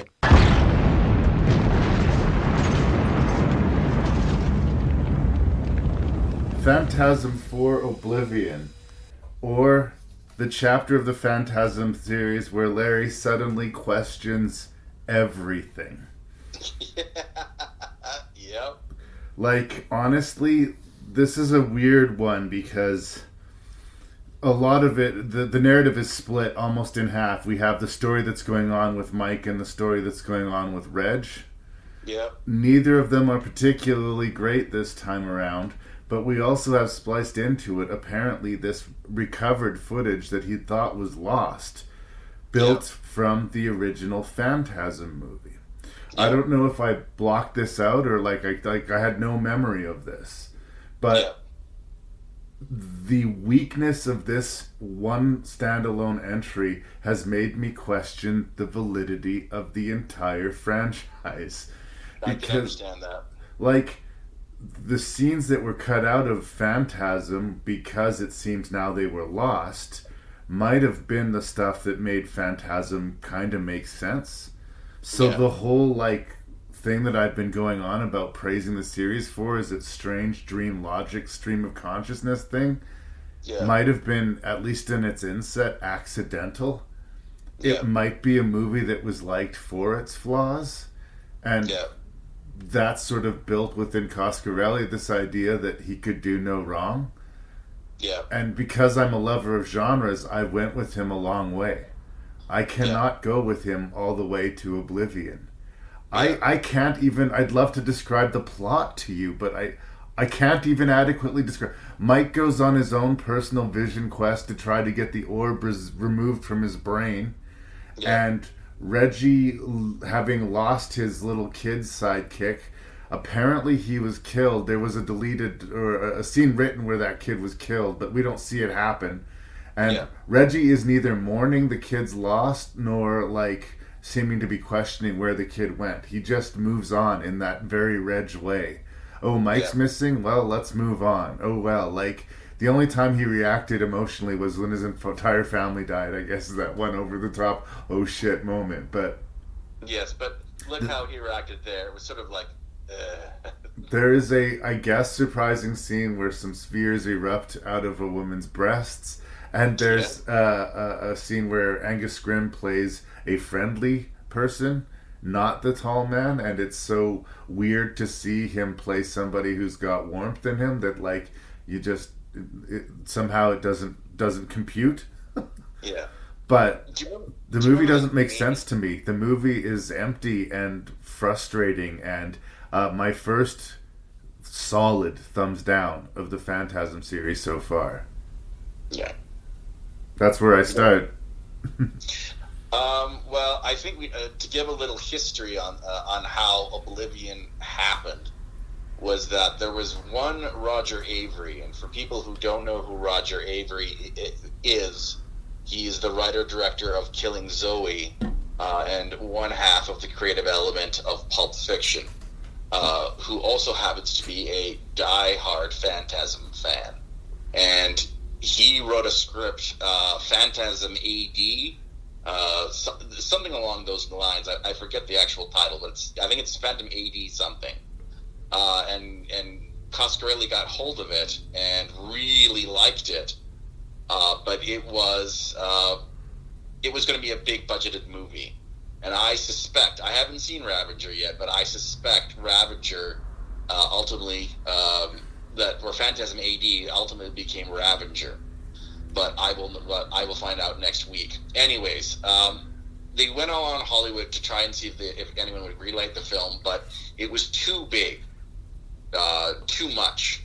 It was too epic in a lot of ways. They'd already spent money on Phantasm 2 and been sort of sent away reeling. So to spend money again on Phantasm 4 would be a hard sell. Yeah, and let's be perfectly let's be perfectly honest, The audience for Phantasm is a pretty eclectic bunch. I don't think I'm too way off in the mark there. Only die-hard sci-fi horror fans really would follow this series. So expecting even sort of a 5 to 10 million budgeted movie, I think, would be asking too much. But Coscarelli thought that he could make some connective tissue between Phantasm AD, because he wanted to make that the final film in the series, but felt like there was too many questions still unanswered. So he came up with Phantasm for Oblivion. Was he successful? I would say that the film, the more it reveals, the more questions is asked, and you are left frustrated. Once again, a lot is revealed. I'll give the series this, that it doesn't shy away from revealing more and more about the universe and the flying balls and the tall man. I mean, in this version now, we find out that there used to be an actual tall man. I think Joseph Morningside or Roger Morningside, I once again forget the name, was a real person around the time of the Civil War. He invented these portals, and by entering through them somehow became the tall man? That's kind of what I got out of it, but I have so many questions.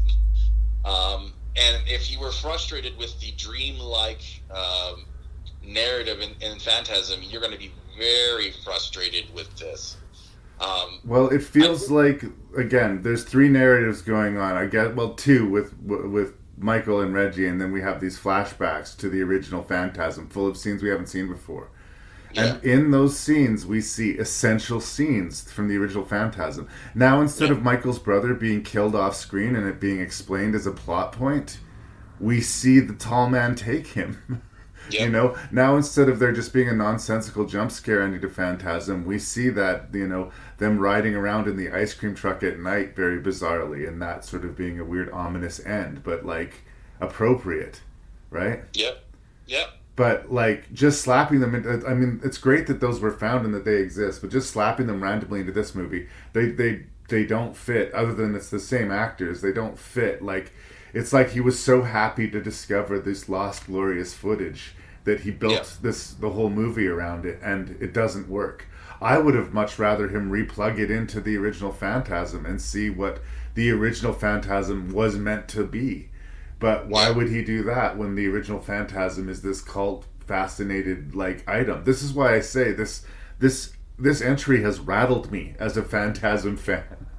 Yeah, well, it does leave a lot to be explained. I kind of got... It reminded me of one of my favorite one-act plays. I got a whole, No Exit by Jean-Paul Sartre kind of vibe to it, where Michael is trapped inside his own hell in a lot of ways. He can't really escape it all that much, and he's coming to the conclusion that his deep relations with the tall man are going to come to fruition. Like, it's... You can't escape death. Again, the theme that we've been talking about from the very beginning of this movie. But still, why does the tall man bother to spare Reggie at the beginning of the movie, only to spend the rest of the movie trying to kill Reggie? Doesn't make any sense. They don't try to make that any sense. What does, like, the whole vision quest with Michael talking to his ghostly brother? His brother is really good and helpful until he's not. Like, if he's an agent of the tall man, or if he was going to eventually attack and kill Mike, why all the subterfuge? Why all the lead up? And again, typically we'd say, it's Phantasm, man, just roll with it. It's dream logic. But no, like, I feel like this was a conscious effort to, like, possibly overcorrect for the kind of goofy adventure feel that was going on in Phantasm 3. I think he wants to get back to the sort of mystery and the horror, and kind of overcorrect it in that direction. Yeah. We also find out that time is also another element that is very much a factor in this film. Every single time that Mike goes through the portal, they can land in the same place, but a different time altogether. So there is a time travel element to it now. You can get frustrated with that. I started to really scratch my head. And can you explain the ending to me? Well, I'll give you this. Like, it doesn't go with your typical, they've defeated the tall man, and then all of a sudden, splash, like you jump through a pane of glass, pull somebody into darkness. It looks to me like Mike is dying, and Reggie's following the tall man into the portal to try and stop that from happening. But Yeah. Mike's laying there resigned and almost ready to embrace his death because none of this makes any sense to him anymore either. And he just Yeah. wants it to be over. And frankly, really, where I stand, I'm right there with him. Yeah, yeah. And like, why does the tall man end up killing Jody then? Like, there's a scene where it seems like Michael is tied up and Jody and the tall man come. They're in their lair or whatever, and all of a sudden the tall man grabs the sphere and like shoves it in the Jody's chin. I don't know, like. Because it was shocking, because maybe Jody was at war. I mean, at the end, it seemed like when he attacks his brother and tries to kill him, like that officially makes Jody on the side of the bad. But obviously, he'd had enough defiance in him to incur the wrath of the Talmud. It doesn't make sense. This is my number one complaint about this whole movie. It doesn't make sense. Also, we get to see Reggie being a slimy bastard again. And again, it makes him less likable.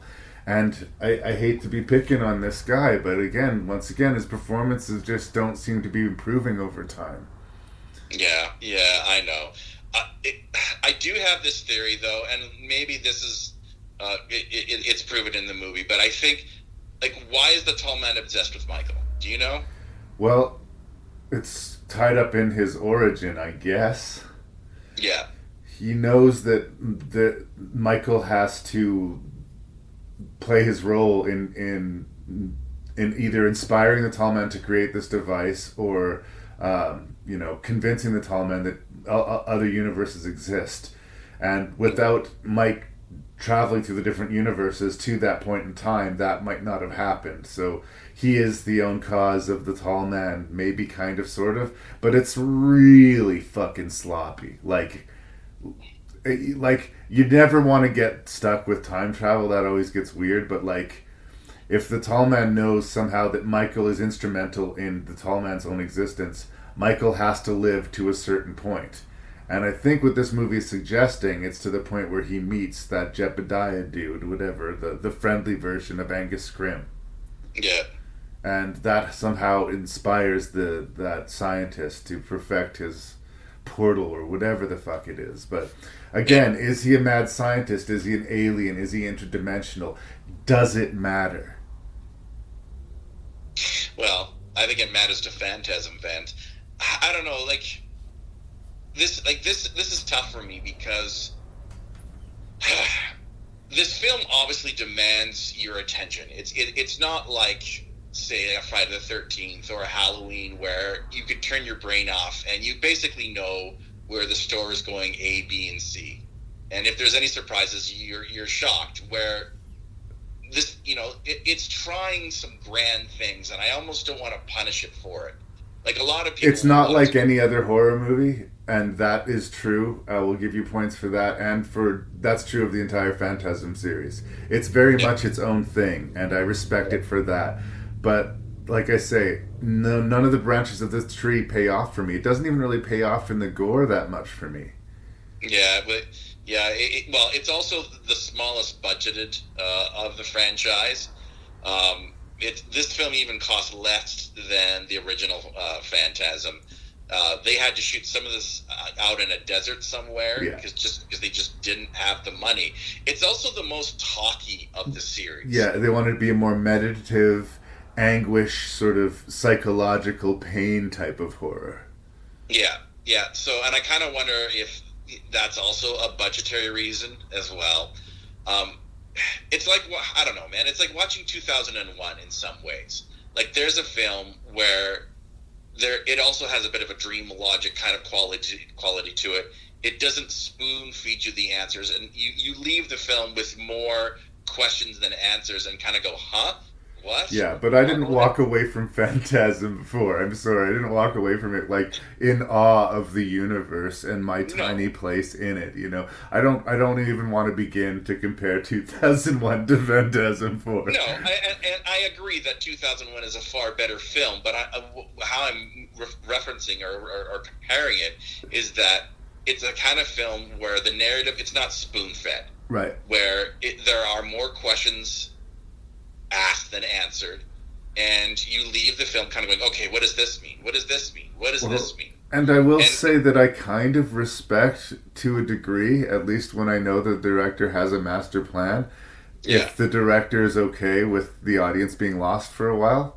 I just like there to be a payoff, you know? Yeah. And I really didn't feel like any of it. I know we're still Dream Logic Phantasm world, but at no point did anything work for me or make sense even a little bit. Like, aha, that now I understand why. Yeah. You know? There was no... And then, without... I didn't have that. I didn't have your typical visceral sort of violent, you know, horror movie gore. And none of the fun that was certainly present in 2 and 3, if not in 1. Oh yeah, I know. The fun is gone. The homages are gone. All the things that are sort of used to being a Phantasm film, they're not here. Like, this is pure, straight narrative, expanding the universe. And maybe that's a couple of things that are missing. A couple of things that is missing from this film that the previous films had was there was a certain lunacy to it. And I'm not saying there isn't lunacy to this film, but yeah, there was a kind of giddy joy to this, right?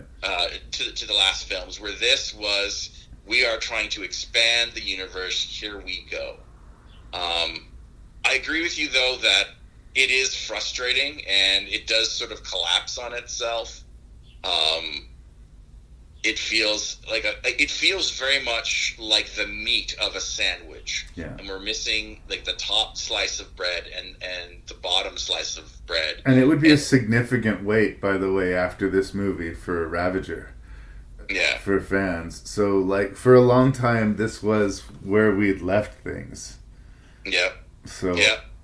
And I think Ravager is going to have to suck pretty hard to outsuck 4 for me. But that's what I'm, like, yeah, I'm a little bit disheartened by this chapter, as I keep saying. Yeah.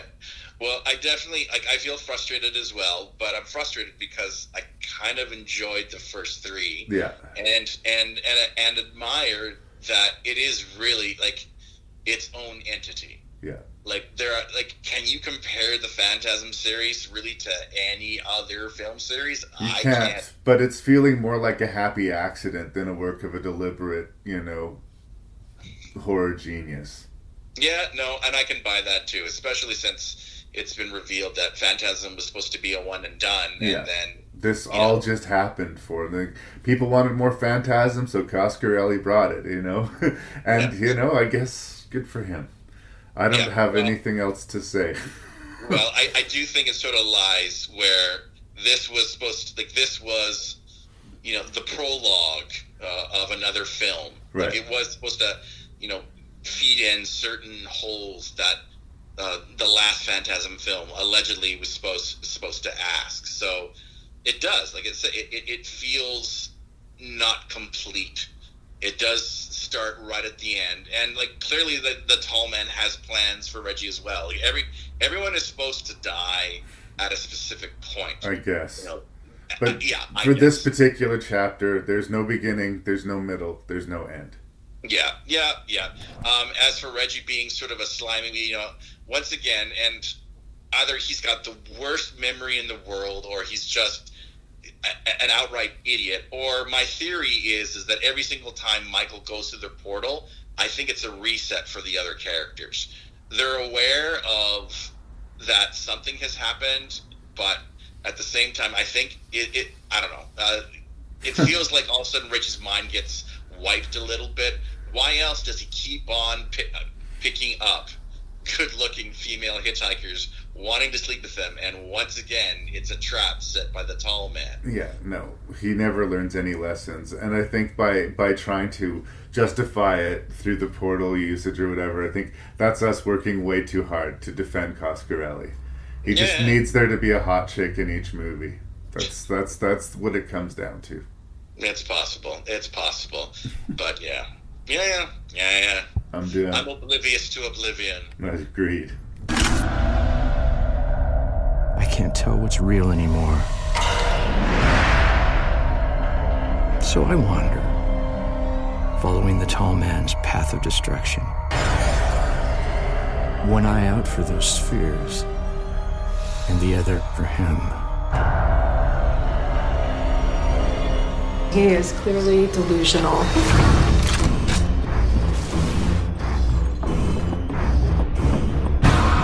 You're not even real. You're my bad dream.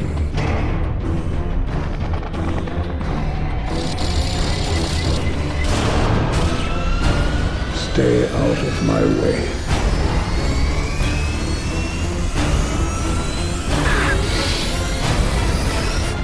Oh, it really is an amazing story. Epic, actually.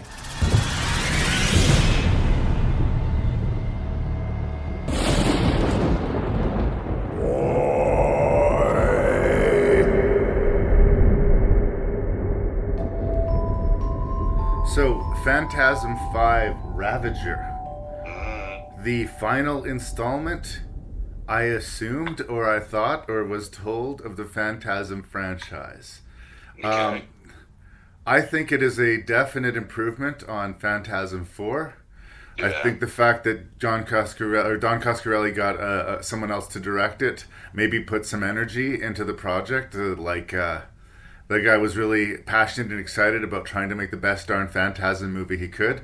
Coscarelli's still producing, still co-writing, still like absolutely on board creatively. But I think, and a lot of times I'm a traditionalist. I say, stick with your main creative component. I think in some ways that helped them with this movie.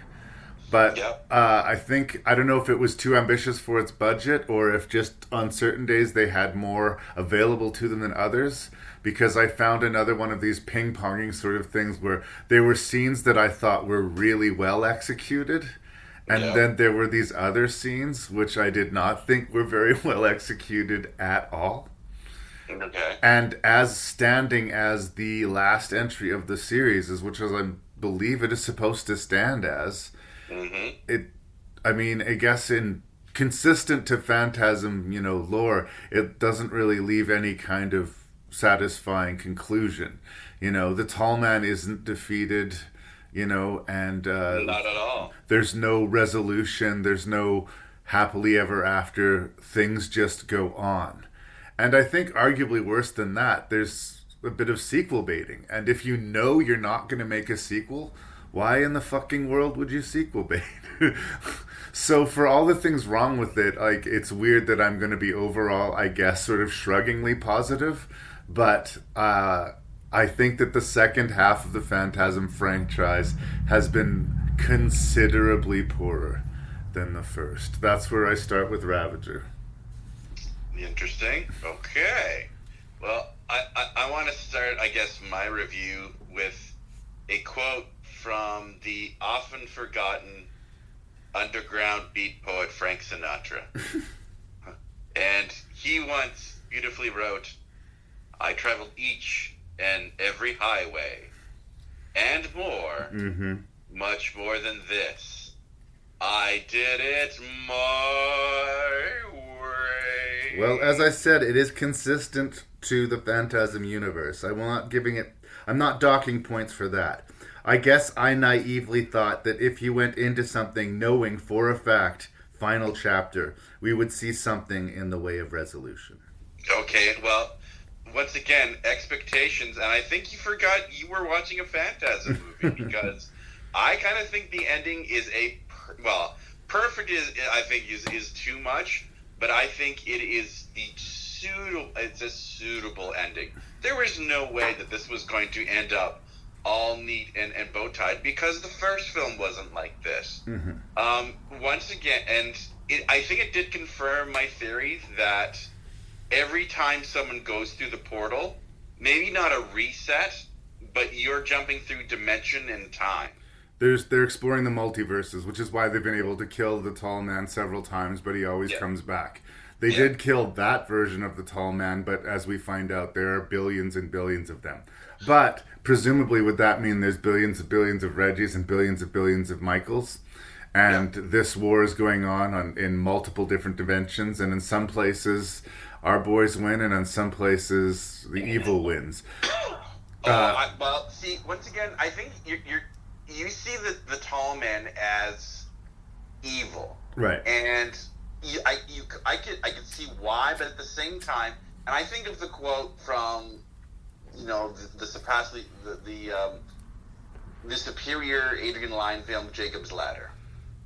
If you're dying and you made your peace, then you no. That's what. How's it go? If you're dying and you're not ready to go, I'm paraphrasing now. You'll see. You see devils tearing your life apart. Away, but if you've made peace with the earth, then it's angels coming to free you. Well, I think we've drastically differently interpreted the movies because I did not think that at all. To me, the tall guy was sort of like Coscarelli said. None of this is reality. No. None of this is reality. But anyways, you got to give it to Don Coscarelli. Like, for a span of really 3 decades, and without a studio funding him for some of the movies, he made a perverted, twisted, vile, creative, dream logic, action, horror, science fiction comedy. Yeah, it does have everything going on at once. But the fact that two people can watch the same 5 movies and have drastically different interpretations, that kind of puts us in Lynch territory for me. It means so much, it means nothing, you know? Well, but would you agree that the makers of Phantasm, they're asking you to use your noodle a little bit?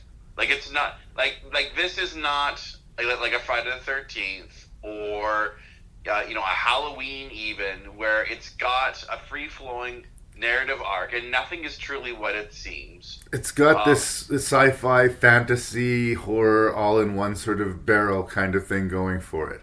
Yeah, but what I resent is, like, if they wanted me to try and figure it out, I just go back to what Coscarelli said about the original Phantasm, all right? Yep. The tall man is death, and no matter what, no matter how cool or badass, no matter how cunning, you can't beat him. The tall man's going to win.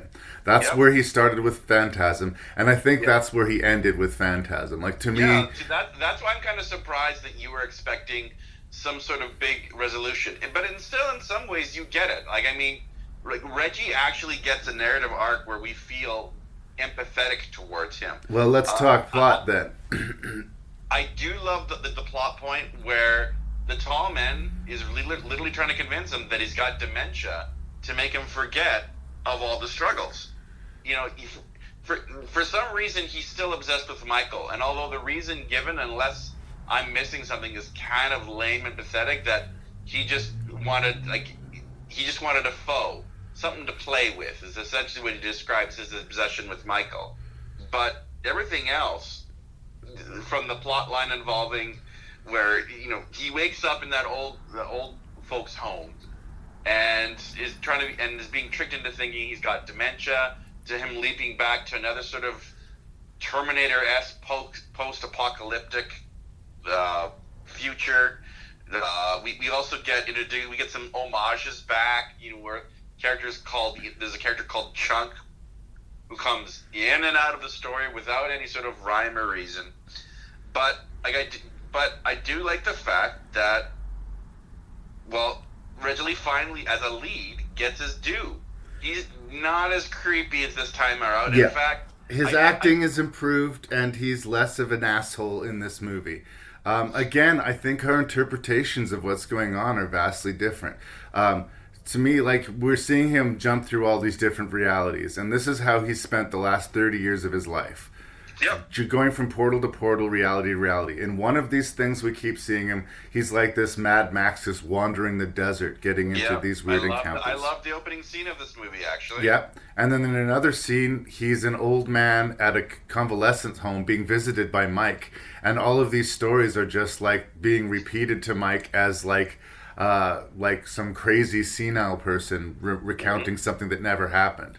And then in yet another parallel universe, it's a far distant apocalyptic future where he and Mike are fighting against the tall man together. And in a way, that's the best case scenario for him. None of those realities are credible, but all of those realities exist. At least that's my interpretation of it. Well, the tall man is trying to get Reggie to... He's giving a sort of Faustian sort of deal. And he's waiting, and once again, like, this is one of the things that made me sort of curious about the movie was, for the tall man to truly take someone, like, there's a time element to it. Like, he can't take them specifically at a certain time, even when the characters are at their weakest. I mean, he could have easily taken Reggie when he had him against the wall with a whole bunch of balls. Yeah. and says it makes sense for the Mike story. It doesn't for the Reggie story. Okay, because you won't give him Michael and Jody like that. That was the deal, was that Reggie wanted Michael and Jody, and he would succumb to the tall man. Right. And the tall man was like, yeah, no, that's not the deal I want. I can wait. We're never really given a good reason for all of that at all. With Michael, it makes sense because Michael starts exploring the different dimensions, and he meets the tall man before he's a tall man. And one gets the feeling that if the tall man didn't meet an interdimensional traveler, he might not have finished his invention. So the reason the boy was important is because the boy had to create the tall man, essentially. He couldn't harm the child because the child had to grow up to give him his own origin story. Reggie has none of that. Reggie has none of that. Jebediah Morningside creates the technology, yes? Yeah. And then thus goes to... And is it Mars? Did they come out and say that it's Mars, or it's just a planet? I didn't hear anything about Mars, but... Okay. It doesn't matter. It could be Mars, it could be a parallel dimension, it could be both. Anyway, Jebediah travels to the tall man's planet and then was murdered and cloned, and thus starts the sort of gateway towards Earth. Yeah. Again, we don't know any of this. This is what we've pieced together, right? Well, from the past movies and this. Yeah. Coscarelli, like a lot of his fellow genre directors, is a big fellow sci-fi nerd. And one film that a lot of these directors, John Carpenter has also homaged and, beyond tipped his hat, has, stolen the name of the movie as one of his, when he's one of those ghostwriters. The Coen brothers do this as well, when they sort of either ghost edit or ghost, screenwrite the movie. They have their own credit that they get, yeah. Yeah. Anyways, one of them is Quatermass. There's a famous BBC radio and film series. I don't want to get too much into this because we will come back to this movie in a later Rank and Review episode. But there's this film called Quatermass in the Pit. And in a lot of ways, that's what this film series is. A lot of genre directors will steal from this infamous 1960s horror film that involves an alien gateway and that can lead to an alien invasion. Prince of Darkness had borrowed this idea. Anyways, whenever there's a movie with some sort of interdimensional or alien gateway, they're all tipping their hand to Quatermass in the Pit. And Phantasm is no different. In fact, it is kind of the movie where I think Coscarelli sort of is answering some questions about the movie that that old movie asked about the aliens. Where did they come from? What were they wanting? Blah, blah, blah. See, and the way I see it is that the Phantasm series has just basically become a playground to do whatever you want within a sort of a fantasy, horror, and sci-fi genre. But I think looking for any continuity is a fool's errand in this series. Oh, no. And like we said this, even from the first review, that anyone looking for a straight-through narrative and not have that doesn't make sense logically, you are going to bang your head. Which is why I'm saying, if there's nothing to figure out, then they can't be teasing us intellectually. It becomes a light show then. I think you can do red herrings. But you know what this movie is also? It's fun. Yeah, which was deeply missing in part 4. Yeah, it moves for a Dream Logic film. I know it's got CGI blood, I know, grown, and it flows plenty. But once you go through those gates, at least once, I do think you're forever doomed to this sort of Kafka-esque Terminator apocalyptic wasteland once again. Yeah, and once again we got random characters coming in and out of the story, but some of them are familiar. Rocky, those from... If I could remove one thing from this movie, it would be Rocky. Okay. Why in the fucking world is that a post-credit sequence? As a post-credit sequence, I don't know. If you're gonna bring Rocky back, and it's the last Phantasm movie, why isn't she one of the people who rescues him, at least, in the future apocalypse? Why isn't she integral to the park? That's the thing I'm talking about. That's like they're teasing another sequel that they know isn't going to happen. Did she not want to work with Reggie Bannister? There had to be a reason. Like, if you're going to use her that sparingly, and, like, it reminded me of the post-credit scene at the end of one of the Child's Play movies where Andy was there. But at least in the following movie, Andy was there. It was like, here comes Andy, you guys. This movie, it was completely unnecessary, completely superfluous, and completely anticlimactic. To me. Wow. You and I, we did see different movies then. Yeah. What's she doing in the movie? Tell me then. Tell me what she's doing there. She's trapped in that sort of interdimensional hell. In fact, you could argue that... She's new Reggie. Pardon? She's new Reggie. Yeah. Which would be great if we were going forward with her in the other Phantasm sequels. But this movie has a habit throughout the entire time where characters inexplicably come in and out for no reason. And you can either fight the movie and wag your finger at it or just accept it. But the movie was over. Like, the credits had actually started to roll. I agree it's odd, but it's not something that made me wag my finger, because I accepted it because of the rules that the film series had said before. You shouldn't be shocked to know that this actually started off as a web episode series. It was supposed to be like 10 minutes every single week they would release. It was supposed to be for a sci-fi channel. Okay, so that starts to make more sense. And then they just cut it together into a movie. Again, I think that I can't respect Phantasm intellectually as much as I used to. I think it's much more of a light show, much closer to like the Evil Dead, Nightmare on Elm Street universe than it wants people to think it is. I don't think there's anything wrong with being part of the Evil Dead, Nightmare on Elm Street universe, by the way. But I think that the intellectual component is largely bogus. Well, I'll disagree, but okay. I agree that this it's a fan service film. This is a film series for its unique fan base. Yeah. This was a very small budgeted movie, and I love the fact that it still maintained its small budget while trying to be like an epic film.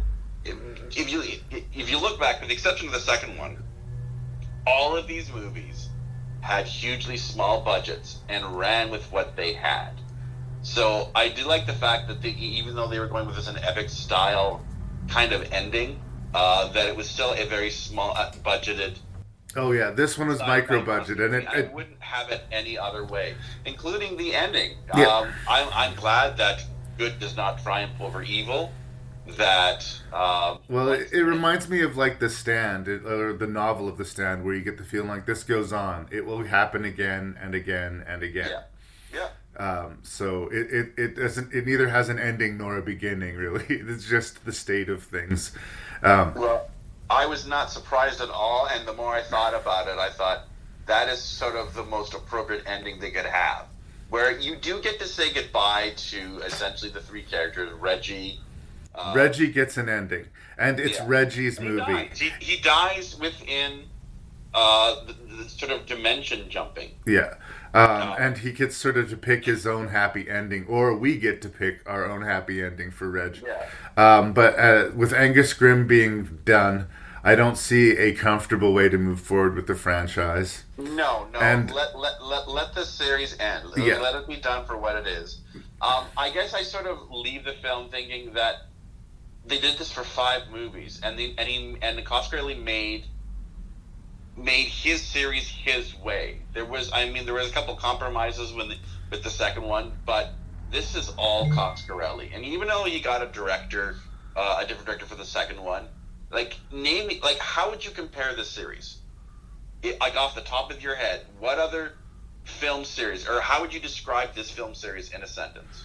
I would say it's a fun popcorn sort of horror fantasy with a little bit of sci-fi if you want, with the interdimensional stuff. But like, it never gives you sure footing. You never quite know where you are or what to expect. Again, and that's a good thing. That's a good thing. Like I said, I just think that the sort of arty intellectual layer on it is not, there's no through line to it. It's not really thought out. it's the illusion of that, sort of as another thing to sort of dress up the franchise.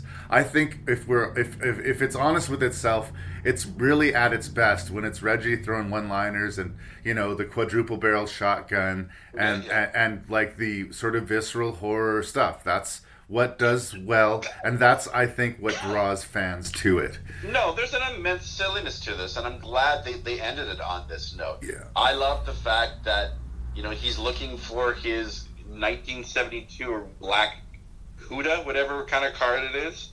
I actually had it written down here because I wanted this to be impressive for any Phantasm fan. Right. Listen.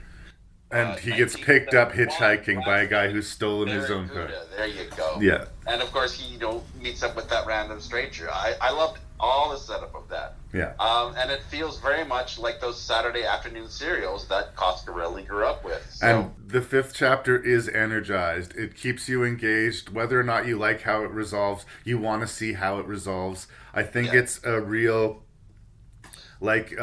sort of vindication for the actor playing Reggie. I've been kind of hard on him. I think he does the job here. I think this is a really good way to finish that character, and I was starting to not like Reggie, and this kind of brought Reggie back for me a little bit, so I appreciated that about it. Like the entire franchise, it's kind of rickety, but I think I'm glad that it ended on this foot than on a weaker one.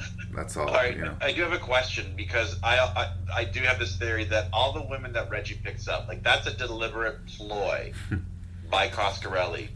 Do you think that all of them are some sort of version of the Lady in Lavender? Well, except for Rocky, obviously. Yeah, but Rocky was never there to seduce. In fact, Rocky rejects any sort of advancements right off the bat. Yeah. Where these old ladies were again, coy and whatnot. I could pretend that there was some sort of literary or intellectual line to it, but honestly, I think sex and violence is part of the ingredients when you're making a horror movie. No, and I'm not trying to make it sound like this is the Foundation series by Isaac Asimov. Right. But would you admit that there's a little more in the meat to chew here than, say, other sci-fi film series? Absolutely. And again, it was part of the thing that became problematic with Reggie, because he kept on meeting these really attractive women in the middle of nowhere. In a world unpopulated by anyone but him, he would meet a beautiful woman who was interested in hanging out with this bald asshole. Right? The fact that he didn't see into these traps or see through these things eventually kind of got irritating to me.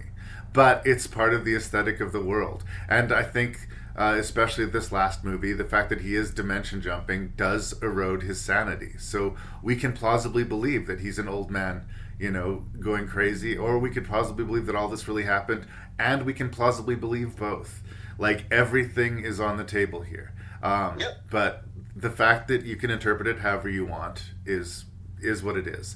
I think that what's going to make people come back to Phantasm are little dwarf monsters and the sort of fun, visceral, violent energy of the movies. No, I agree that one of the key elements that is positive for Phantasm is this lunatic, off-the-wall sex and violence. There are some homages in this movie that weren't there in the sort of exposition-heavy fourth film. Like I said, I do think, I agree that there is an off-the-wall lunacy logic to this movie that is very attractive. So agreed. Yeah.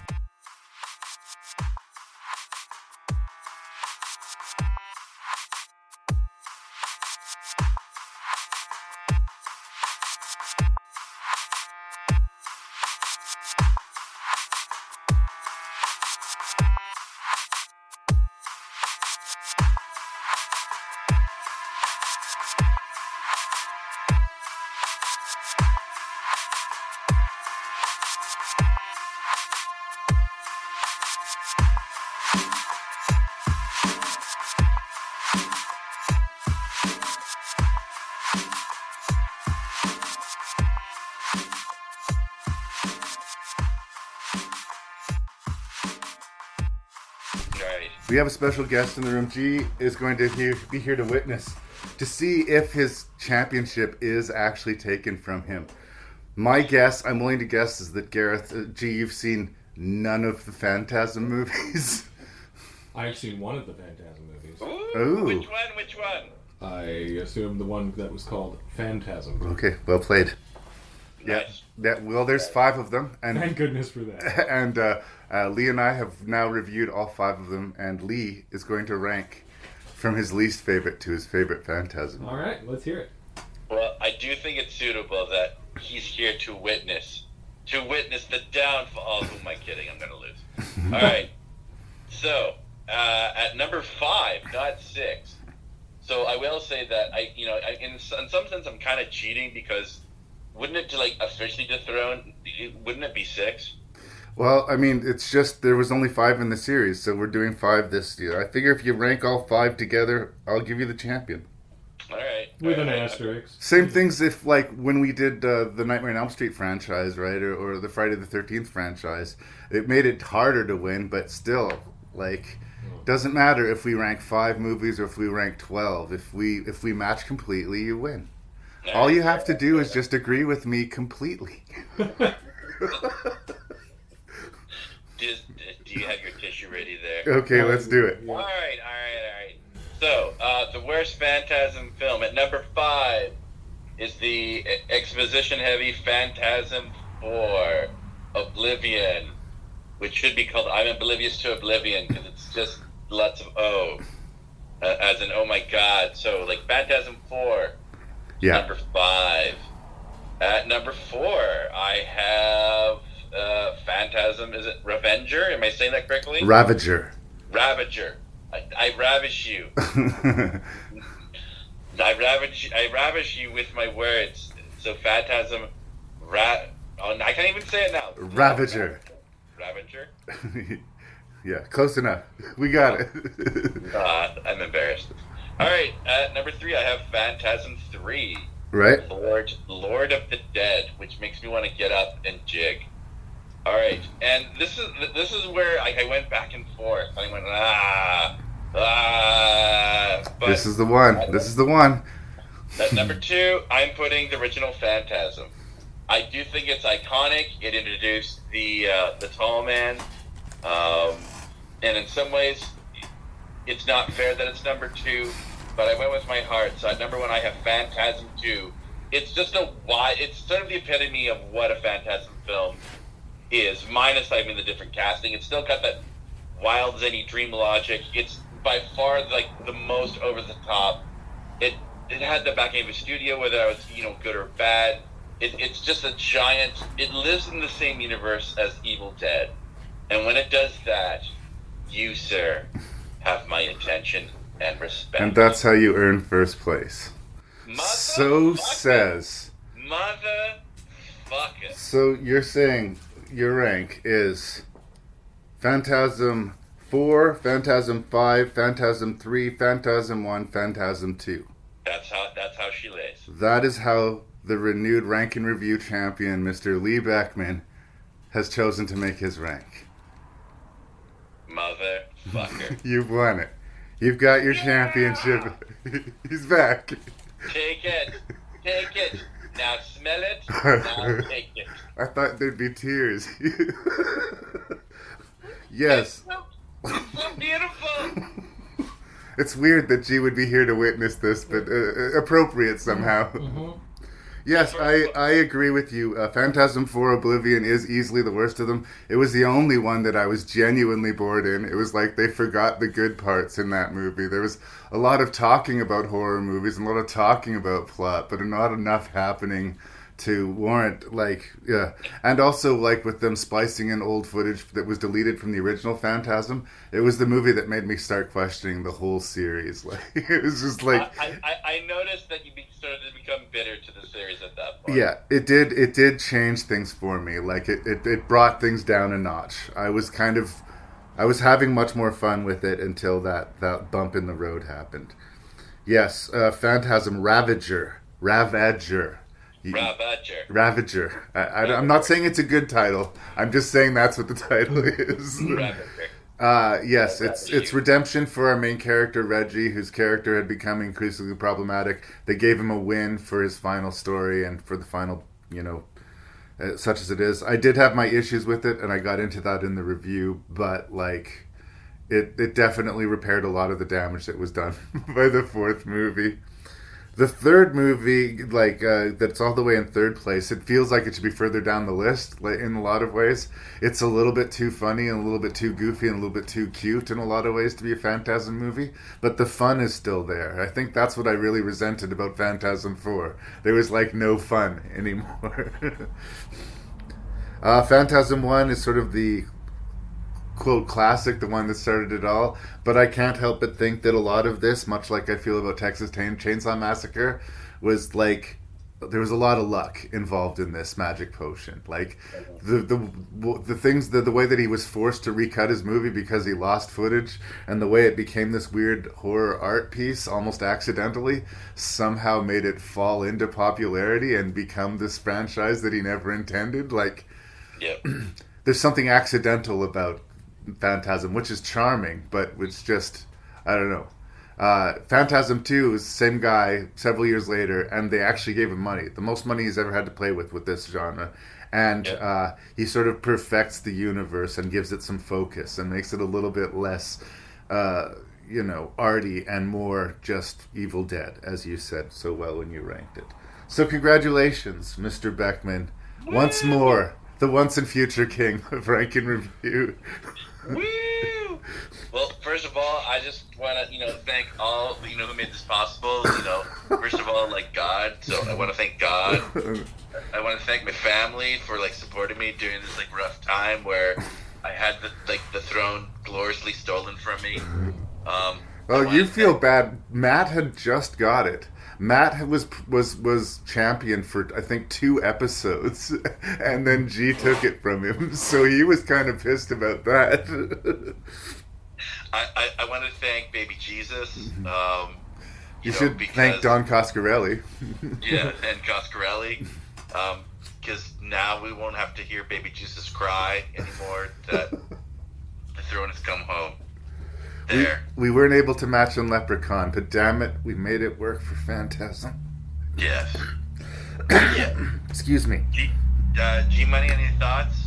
I just want to extend my congratulations to you. It was obviously well earned, and I will go out of my way to find a copy of Phantasm 2 just to confirm that it is in fact a better movie than the original Phantasm. I think it's a great Saturday night. If you Safe bet.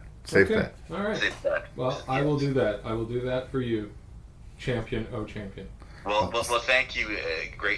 Thank you for your grace, of which I have none. I appreciate that. Yes, Lee, magnanimous in victory, and G, very gracious in defeat. Yes. We'll call that an ending for that one. Boom.